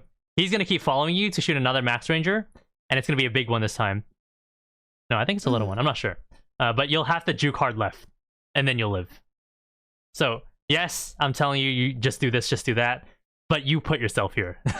So I'm trying to help you the best I can to play perfectly. Yeah, no, I shouldn't have just walked in the straight line.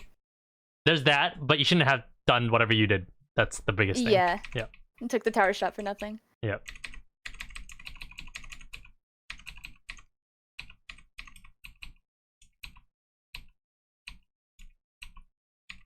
Oh, we dead.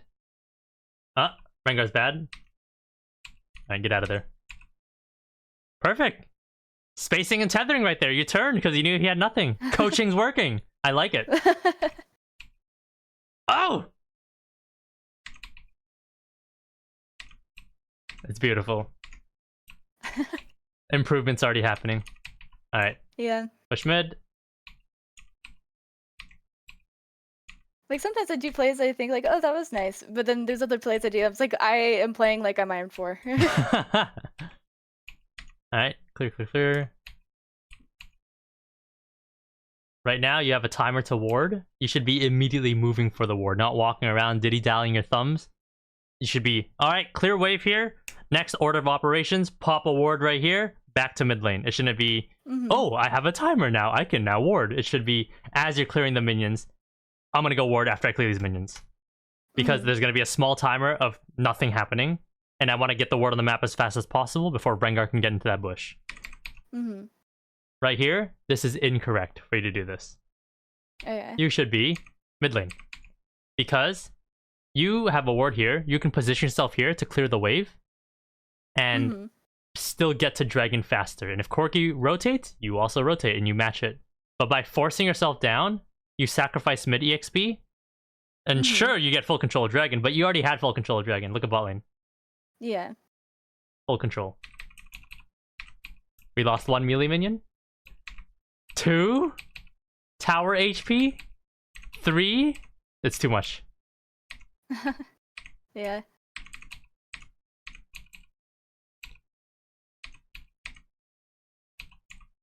Okay. All right. Ooh, beautiful.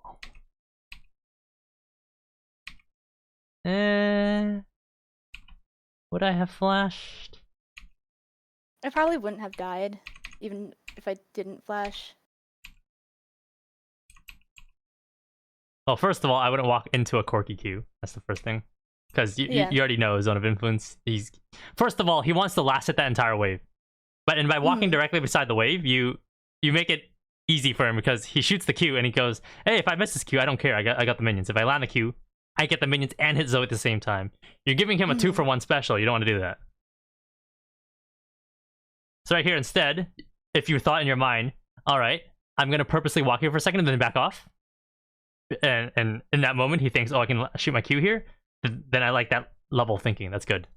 And then now you can shoot your Q backwards, ult forward, try to land a Q, and then you'll probably get out before the tower shot hits you. If that was all conscious in your mind.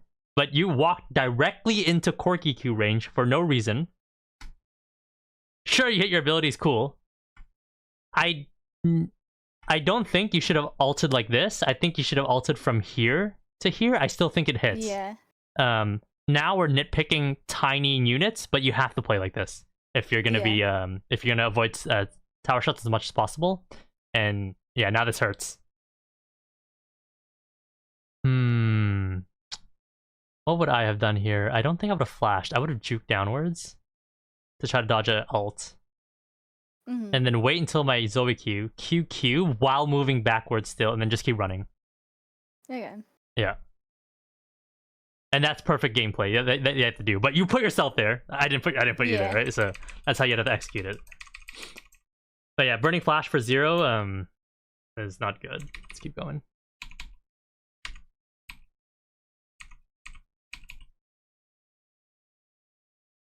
Right here. If you're not gonna hit the tower, you should be. Should you rotate to Herald? No, because the problem is if Rengar's in that bush, you just die because you have no flash. Yeah. I would ping that I'm going here because you would time yourself with Viego. And then you'd be able to chill in the area and maybe help out. I'd probably just commit to Herald and say fuck the midwave because the Herald is so low. That's an adaptation to this specific scenario. Oh no. Oh no! I'm so sad that just happened. I wonder how many waves Malphite lost for that. That's crazy. Okay.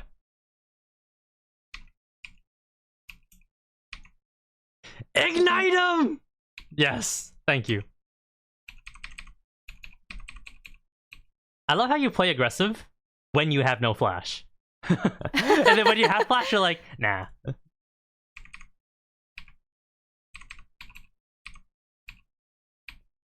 I think we die here. Oh, I feel the death incoming. Do we? Yeah. Oh no, yeah, Corky, that's good. Oh, yeah, I you shouldn't have gone up. griefed. Okay. Yeah. Because you have no minions left to turn back. Cho'Gath MIA, bot lane completely MIA, and you're walking into the topside jungle? Oh, hell no. Goodbye. Wait! Dodge the Cho'Gath Q? Cho'Gath gets me. No! He eats me. Just dodge this way! He's gonna shoot it here. Goodbye. Yeah. Like, think about it like this. When you are juking an ability, when you're shooting an ability, if you were Cho'Gath there, how would you shoot it, right? That's what you have to ask yourself. Well, what would a normal Cho'Gath do?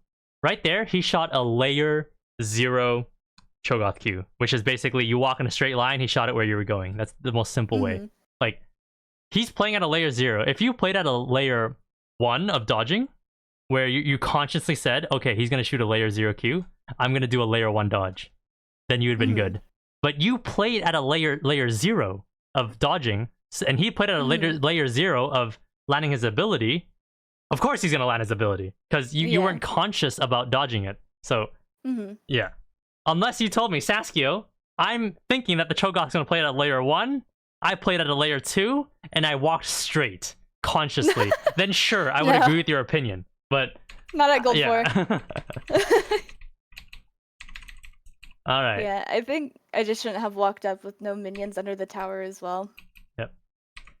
All right, Zoe's worst nightmare. Do you go side lane or do you stay mid? That's the worst nightmare because your champion cannot side lane for shit. Yeah. And the ADCs always come mid at around 13 to 16 minutes.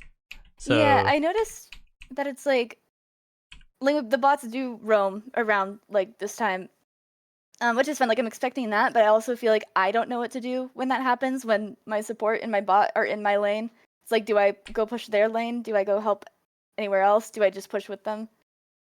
Yeah. So in most regular games that don't have Rengar in it, you would go side lane, and you would push past the halfway point. This is the halfway point. However, you would never enter your body ever past this point. You would push out the wave, and you would immediately just run mid. And in competitive gameplay, the Viego would be hard hovering you on bot side, and the second you see a Rengar ult, you'd be yelling at Viego to just start coming. but basically you need to push out side lane so that you can still get income into your pockets and then rotate to your team for a play. If you just force group with your AD carry, you'll fall very far behind in EXP and you'll be non-existent. The positives with Corki is he can side lane perfectly fine, and he can actually push past the halfway point because he has the tools to do so, to actually turn 1v1s, 1v2s, to escape, whatever it may be, but you don't. So if you're the one winning, you go to side lane, push past the halfway point, then immediately rotate to mid and see if you can force a bubble play fast. Even if my bot and support are there? Yeah, 100%, 100%. Okay. Right here. Rotate, boom, right there. Well, maybe right here, boom, another one. I know sometimes, because like I feel like I rotate, I probably did it badly, but sometimes they'll ping me to just not be there, and I assume it's because they want the XP from the minions rather than me being there.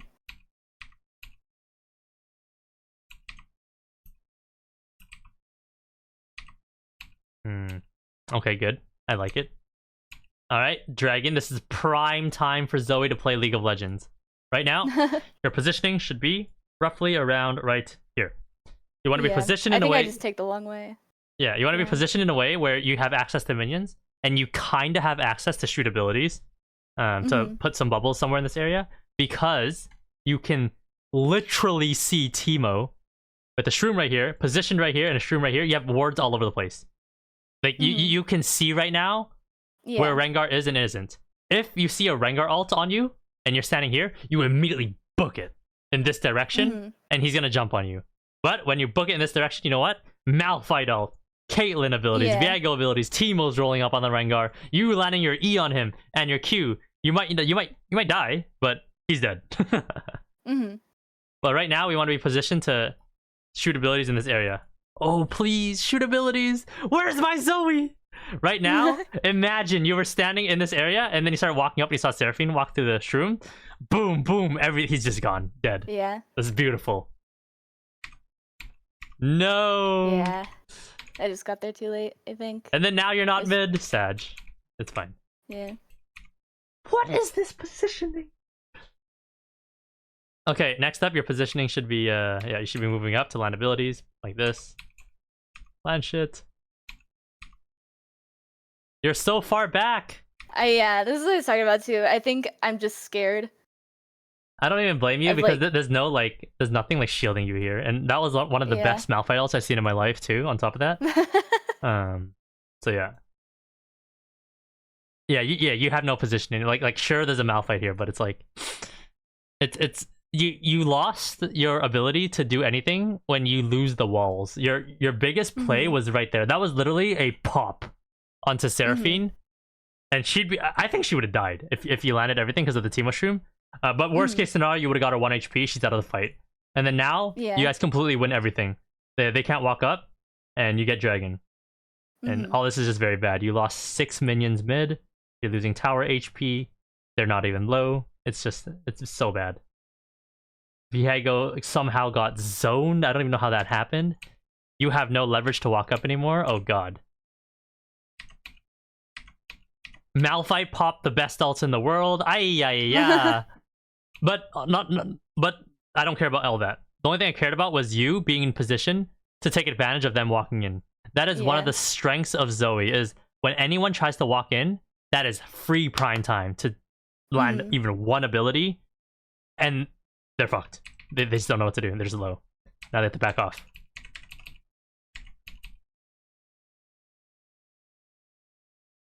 Okay. Swear to God, you could have landed abilities here. I swear. And doing things over the wall is Zoe's specialty 100%.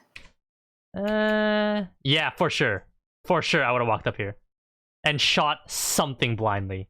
Just into this area and see what happens. Because you already know Rengar ulted, so he can't jump over into you. Corgi's dead, so he can't jump over into you. Seraphine, Hui, and Cho'Gath cannot go over walls unless they flash, but who the hell would flash into the Dragon Pit? I think my pathing's gonna be really bad here. You take forever to get into the fight. Oh, you don't even land the E over the wall, which it wouldn't have mattered anyways. You don't land the Q, you get the auto, sure, cool. Okay. I love how you guys still end up winning, even though you guys played everything so poorly.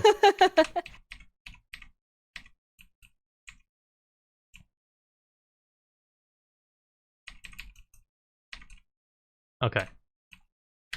Yeah. Yeah, not clean. Not clean. No. Alright, let's keep going.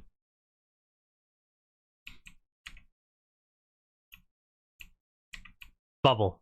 Think I'm too Bubble. close. Bubble. Bubble. Anything. Yes, finally. Right there, out of bubble Corky though. Yeah. Right. I should have done it through the wall. Now. Into the tri-bush. Yeah. Yep. Pop it right here. Doing. Walk here. Yeah. Q. And then he's probably gonna jump away. So you probably just shoot a Cho'Gath and then run away. And then he's gonna do a Q right here. You shoot your Q right here. You ult right here. Pop. Dodge the Cho'Gath Q while being right here.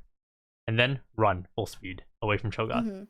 If Corky doesn't W and he's an idiot, Q. Ult right here. Right here. Which I highly doubt it. He's Wing. Yeah.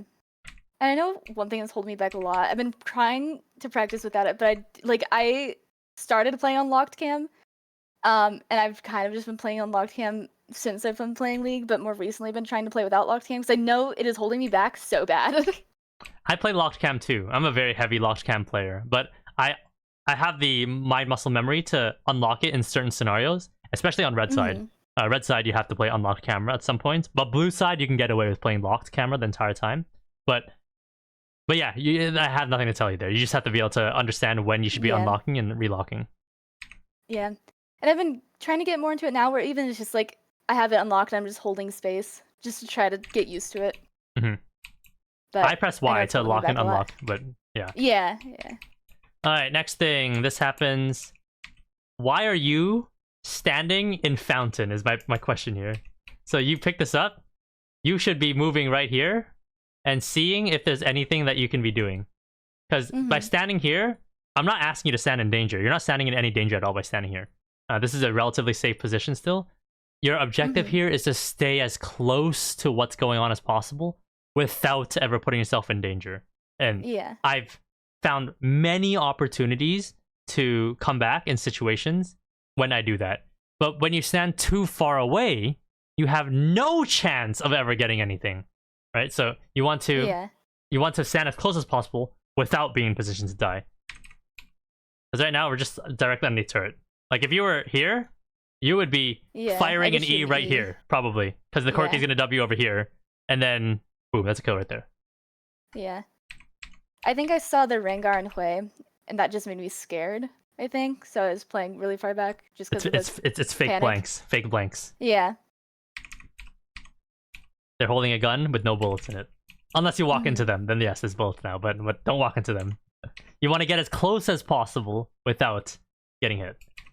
Okay. I love how Dragon is still up. That's crazy after all that.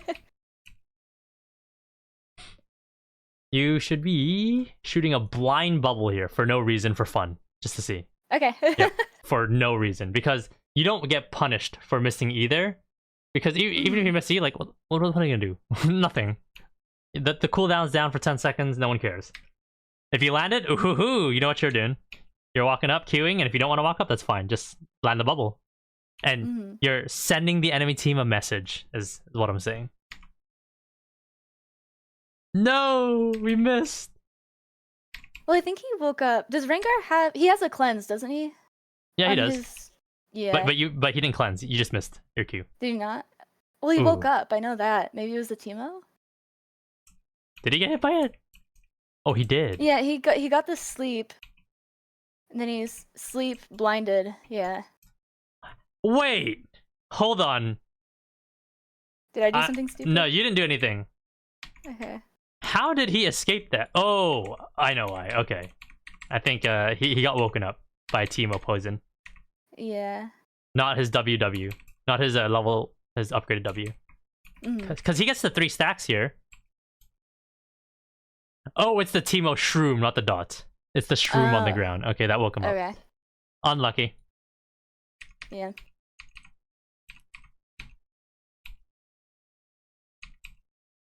Nice. Beautiful. Run away. Dodge. Oh god. God bless our Caitlyn though for tanking for us. Okay, right now, I don't know. I should be turning around. Yeah, you should be turning around for sure. Yeah. You're just so far away. Oh no. Alright. Alright.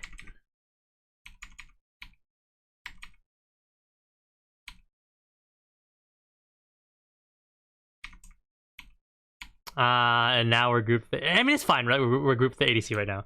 Because right now, there's no pressure from your opponents to side lane. If Corki went Omega side lane, and then Hui started side laning too, then you might have problems. Not really. The Hui side lane suck as ass. But right now, the fact that the game is full on 5v5 group, this is so beneficial for you, 100%. Because now you don't have to use your brain. You're just like, hey, let's just group mid. And I'm not going to be punished for it because everyone's group mid. So what the enemy team should be doing here is they should be having Corki go side lane, and then Rengar ulting whoever goes on the Corki. That's really it. But the fact that they're 5v5ing makes the game so easy for you. You just group and land your shit. That's it.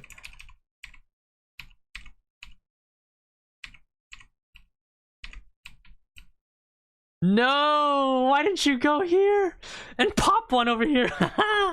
Yeah, I think I'm thinking, at least just right now, I'm thinking I can hit it over the wall into that little like corner by chickens if they decide to chase whoever's down there. Yeah, Viego.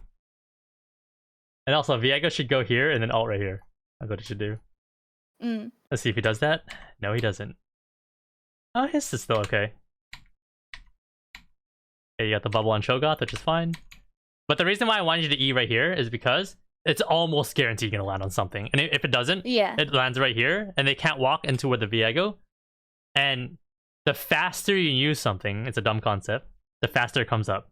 So the faster you use the E, the faster it comes up for the next rotation. But when you're using it for a high value reason in that case. This is beautiful. Our Viego is carrying. We'd love to see it. Yeah, he does. He does do that. He dies to tower, but that's okay. That's fine. Beautiful. Yeah, we are allowed to overstay here. That's fine. Alright, now get the hell out. What was that? Sorry, I don't know. I think I was trying to run farther away. Sometimes I just click in front of me and I accidentally ended up clicking the Let's go back towards the potential Rengar that could be coming towards us. Yeah, I think I just accidentally clicked it. Alright, Zoe side laning, let's see it. Alright.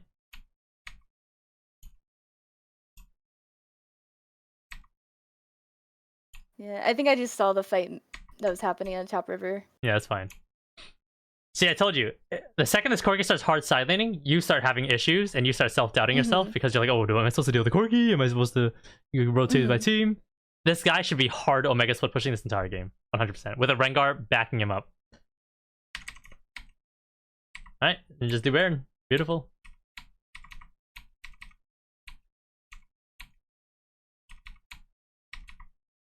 Why does this game drag on until 41 minutes? I thought that too while I was playing the game. I think this should be over in 2 minutes. Yeah, I agree. I think we're focusing really hard on the objectives rather than pushing mid is what happens. No, the objective's fine. This is fine. Everything was fine here. The force play here, Baron, Dragon. After this Dragon fight, though, this game should be over within 5 minutes max. What happens here? What the hell is he doing topside? What am I witnessing? He was literally here at Dragon, literally. Yeah. I think that's why we started it, because we saw him there, and then he decided not to. He went to mid when the super's already pushing. That's crazy. One of the advantages of Zoe, and you can't communicate this to your team in solo queue, it's hard, is when you move forward in fights, Zoe is very bad. However, when you move backwards and you make them walk into you, Zoe becomes one of the best champions in League of Legends. So, by Viego going forward here, it makes it very hard for you to operate because you want them to come to you. Yeah. Okay, right now, I would blind shoot a bubble right here. You'd miss it, but that's what I would do. I would be trying to just output anything into the world right now because you have very little to lose. Like, sure, your bubble's down, no one gives a shit. It's fine, right? Like if someone jumps on you right now, you're perfectly fine. Malphite's gonna pop an ult, Caitlyn trap. Teemo's gonna blind them, whatever. You just start shooting shit is my best advice right now. Anything that you can see. Yeah. And I think I get scared a lot that it's like if I use my E, I'm not gonna have it for like a team fight. Nah, you gotta start outputting that shit. That's my best advice. Just start firing that shit. Just in team, like in pre-dances to objectives, you want to be firing anything as fast as you can, because if you land even any like one thing, that person's chunked, trying to and get a pick. it makes the enemy team. You probably won't kill them, but it makes the enemy team rethink. Ooh, do we go in now with our 1 HP Seraphine, or do we back off? And if they back off, congratulations. If they go in, still congratulations, because you got someone really low. So before team fights and while dances are happening, you should have the biggest urge in the world to try to land anything. So you should be outputting as hard as you can. And you're not going to run out of mana. I promise you, at this stage of the game, you won't. It's very hard. So start shooting.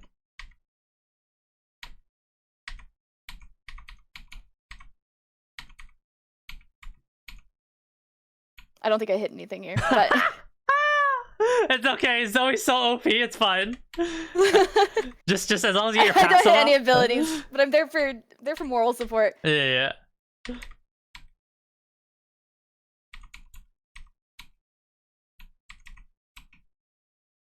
All right. Good. The game should end here. Should, yes. Worst Worst case scenario, you base and then you do another rotation of a push. But let's see.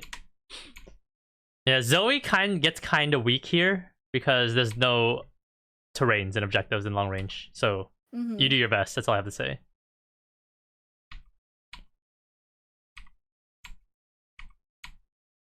Okay, good. Sure, basing's fine. Please tell me Timo doesn't get picked. Okay. I don't remember. Okay, he got picked. He does. Now this stalls the game out by 3 minutes. Because now you guys have to wait for him, then push out the waves, and then finally he gets back on the map, you guys set up the wards, and then it's just it's too long.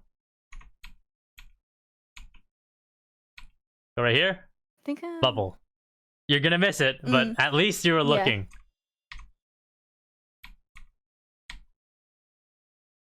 Because here's the thing, like, if you're completely alone, don't shoot that bubble. But the fact that you have like 10 dudes underneath you, Viego and Malphite, like, and then you see a Rengar all pop on your head, you run towards them full speed. Yeah, I shouldn't be this far away from Viego and Malphite. No. Like, it's just about the fact that they're close enough that you can run towards them. You don't have to stand necessarily beside them, but I'm just saying, you want to be outputting your abilities and damage as fast as you can in these dances. And this is a pre-dance, by the way. This is a pre-dance to a quote-unquote team fight that might happen. Which went terribly, by the way. But, oh my god. Now the game stalls out for another 4 minutes. Holy shit. Okay. We win this game somehow. But... Because now Teemo gets back on the map, but you three die. So now you three have to wait for it to spawn. That's 30 seconds. Then you guys have to push out all the waves, which is another minute. And then finally be in position to siege. It's so long. There's more time for them to keep farming and come back into the game.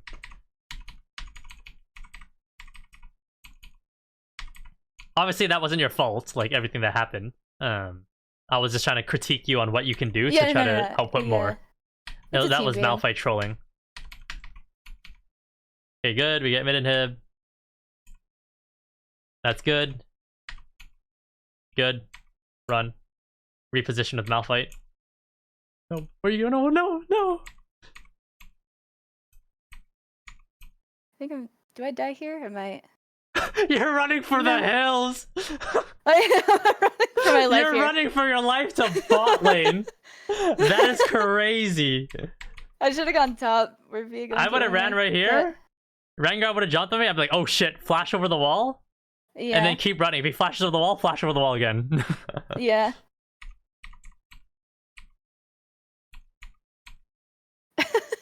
That's crazy. Look at you. You're just running full speed.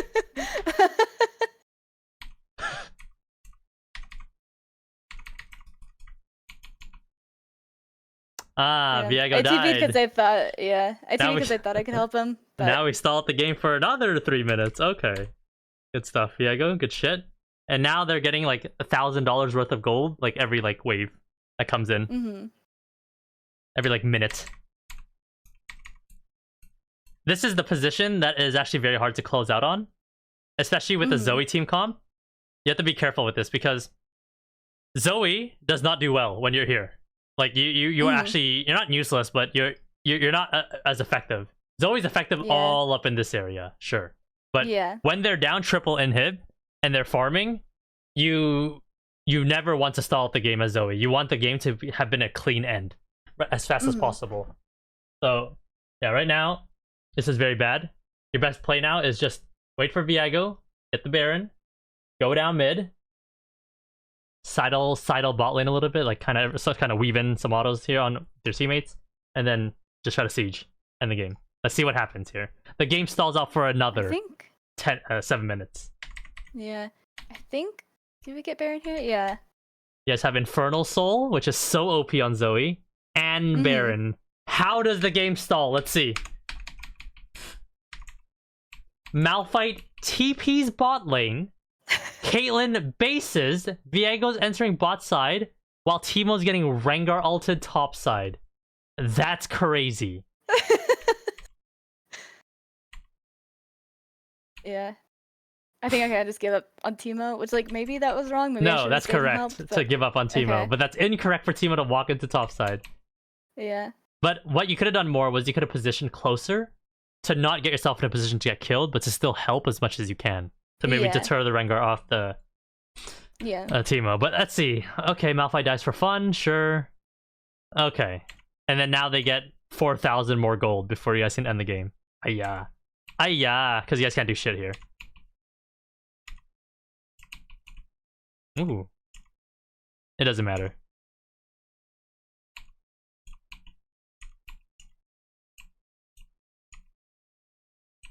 I would actually put my money on the enemy team if I was like live betting right now, not gonna lie. Yeah.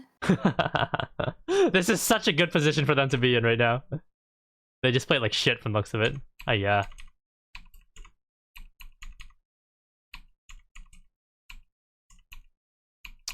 Yeah, I feel like during that fight I was too far. No, it's just hilarious. I'm just watching this. It happened in 4K. Everyone is one at a time, finding a way to die one at a time. Yes. Yeah. And meanwhile, they're just farming 3 supers worth of like waves. Like they're getting so much money. They almost have more money than you guys.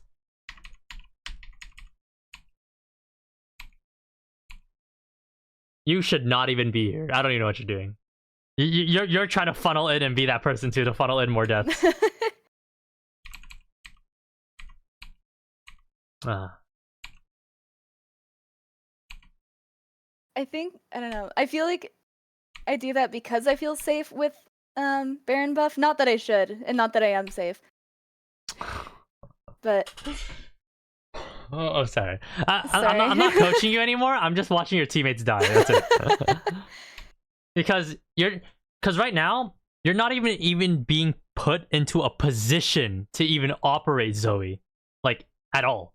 That's the problem right now. Is like everyone's dying, but I'm trying to see like is there something that you could do to even like to make a solo play, but not directly by yourself. It's still like kinda with teammates, so that you can progress this game forward. Because look, this guy just dies. Like sure, he killed Rengar, congrats.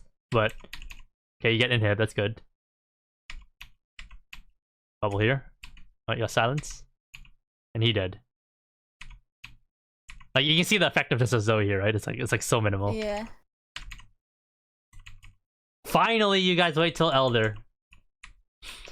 Alright, this is where Zoe shines. E, right there. Oh, so slow, but sure, it still works. On the Q. Wait, what? I love how you still landed the Q, even when you weren't supposed to. Did that break because of Dragon? The sleep? Probably. Because you took a while to E, by the way. That's the first problem. I think my Luden's procs. Yeah. Okay, yeah, that broke it. And then he still landed it, which is hilarious.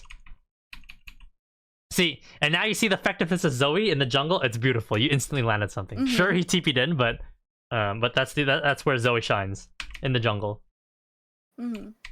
Okay, and you guys need Elder and Baron. Okay, Elder, Baron, and Infernal Soul to finally end the game. Holy shit! 42 minutes, yeah. Yeah, this is like you never want the game ever to go this long as Zoe because she becomes so weak at this stage, or not so weak. She becomes hard to operate in open fields.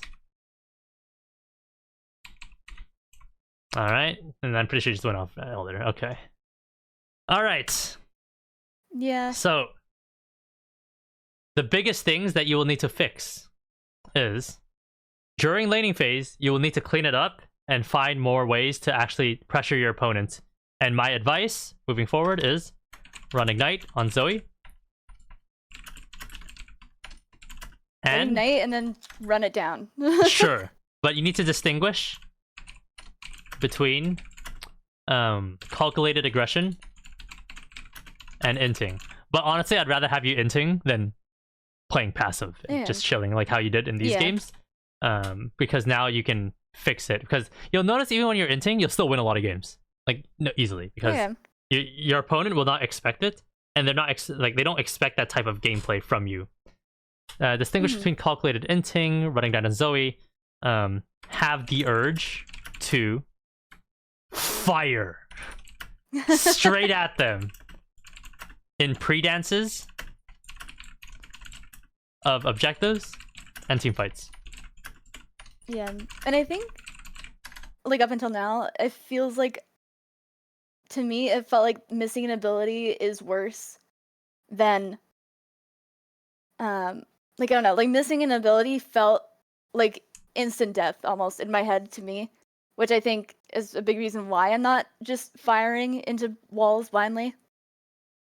Is like if I don't have my E, if I'm in like in a sticky situation, or if I get jumped on and I just have I don't have my E to get out of a situation, I think that's why I felt like I would be in immense danger if I didn't have it. But I think looking back at the games, I am not in that much danger as I think I am. Yep. And yeah, you aren't in danger. If you're alone, yes, I agree with you 100%. Hold that E and then figure out how to use it from there. But if you got the boys around you, like, just fire that shit. Like, no one gives a shit. Again, no one cares if you miss it. If you land it, oh, fantastic. But if you miss it, you zone, fly in with your alt Q, maybe hit someone with that. I don't know. But if you're holding onto your abilities, you miss 100% of the shots you don't take. So you missed anyways. Yeah. So why not just shoot it so you can actually find out if you miss or not?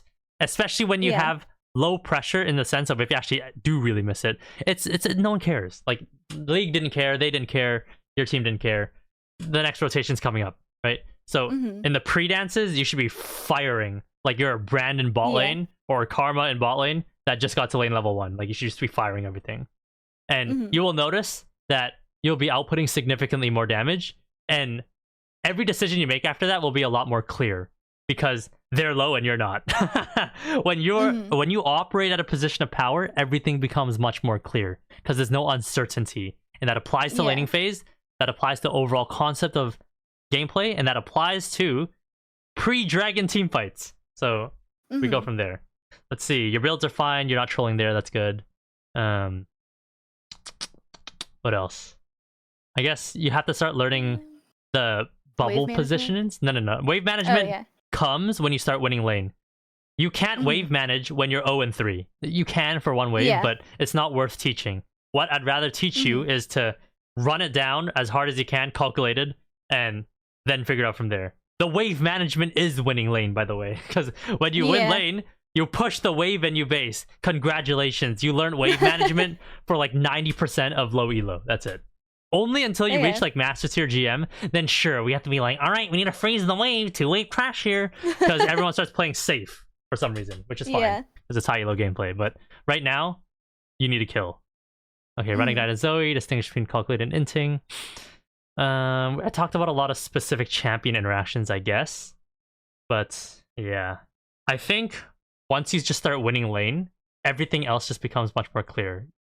Because you'll be put in a position to actually learn stuff. You'll be able to learn when you should roam. Which we show good examples in the Echo game of when not to roam. Somehow it still worked. but for 0. Next up, just push if your opponent roams, because you will get very far ahead in EXP and gold instead of just doing some shitty roam of your own. You guarantee the 100% resource first, then you can go for the 50-50. But if they're off on the side of the map and you've already pushed the wave, you can hit the tower. The tower is also a 100% play as long as you don't die to the enemy jungler if they decide to roll up. So that's something for you to keep in mind. And that happened in the Echo game. I don't think it happened in this game ever, but yeah.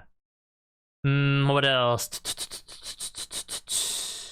A lot of it was just very specific, like, to the game. Like, you should have let Rengar jump on you mid lane. You should have exhausted the Corki when he jumped in, or exhausted Rengar when he jumps in. Pull them in. Yeah, I think you're good. This is the biggest stuff for what you need to do. Zone of Influence, I guess I'll expand on it, okay?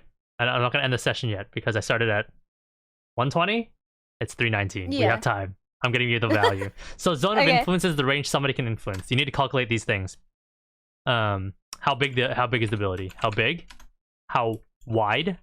How long? And is it stopped on impact? AKA Zoe Bubble is stopped on impact. Another small question off that is, does it have like an increased range when you landed on something? So, for example, Kale Q, when you land it on a minion, it actually increases the range of the Kale Q because it now impacts in a circle around that minion. And Zoe is kind of the same thing, I guess. When you hit a minion, it bounces that Q damage slightly further. And you did it once in mid lane against the Corki where you hit the cannon, and that Q kind of bounced onto the Corki a little bit. It's kind of hard to explain, but I think you know what I'm talking about. Yeah, the splash damage from my Q. Yeah, big, wide, long, stopped on impact. What else? Speed. How fast it takes the ability to go from X distance to X distance. And these are all things that matter because you need to be able to calculate these things to know how to dodge it.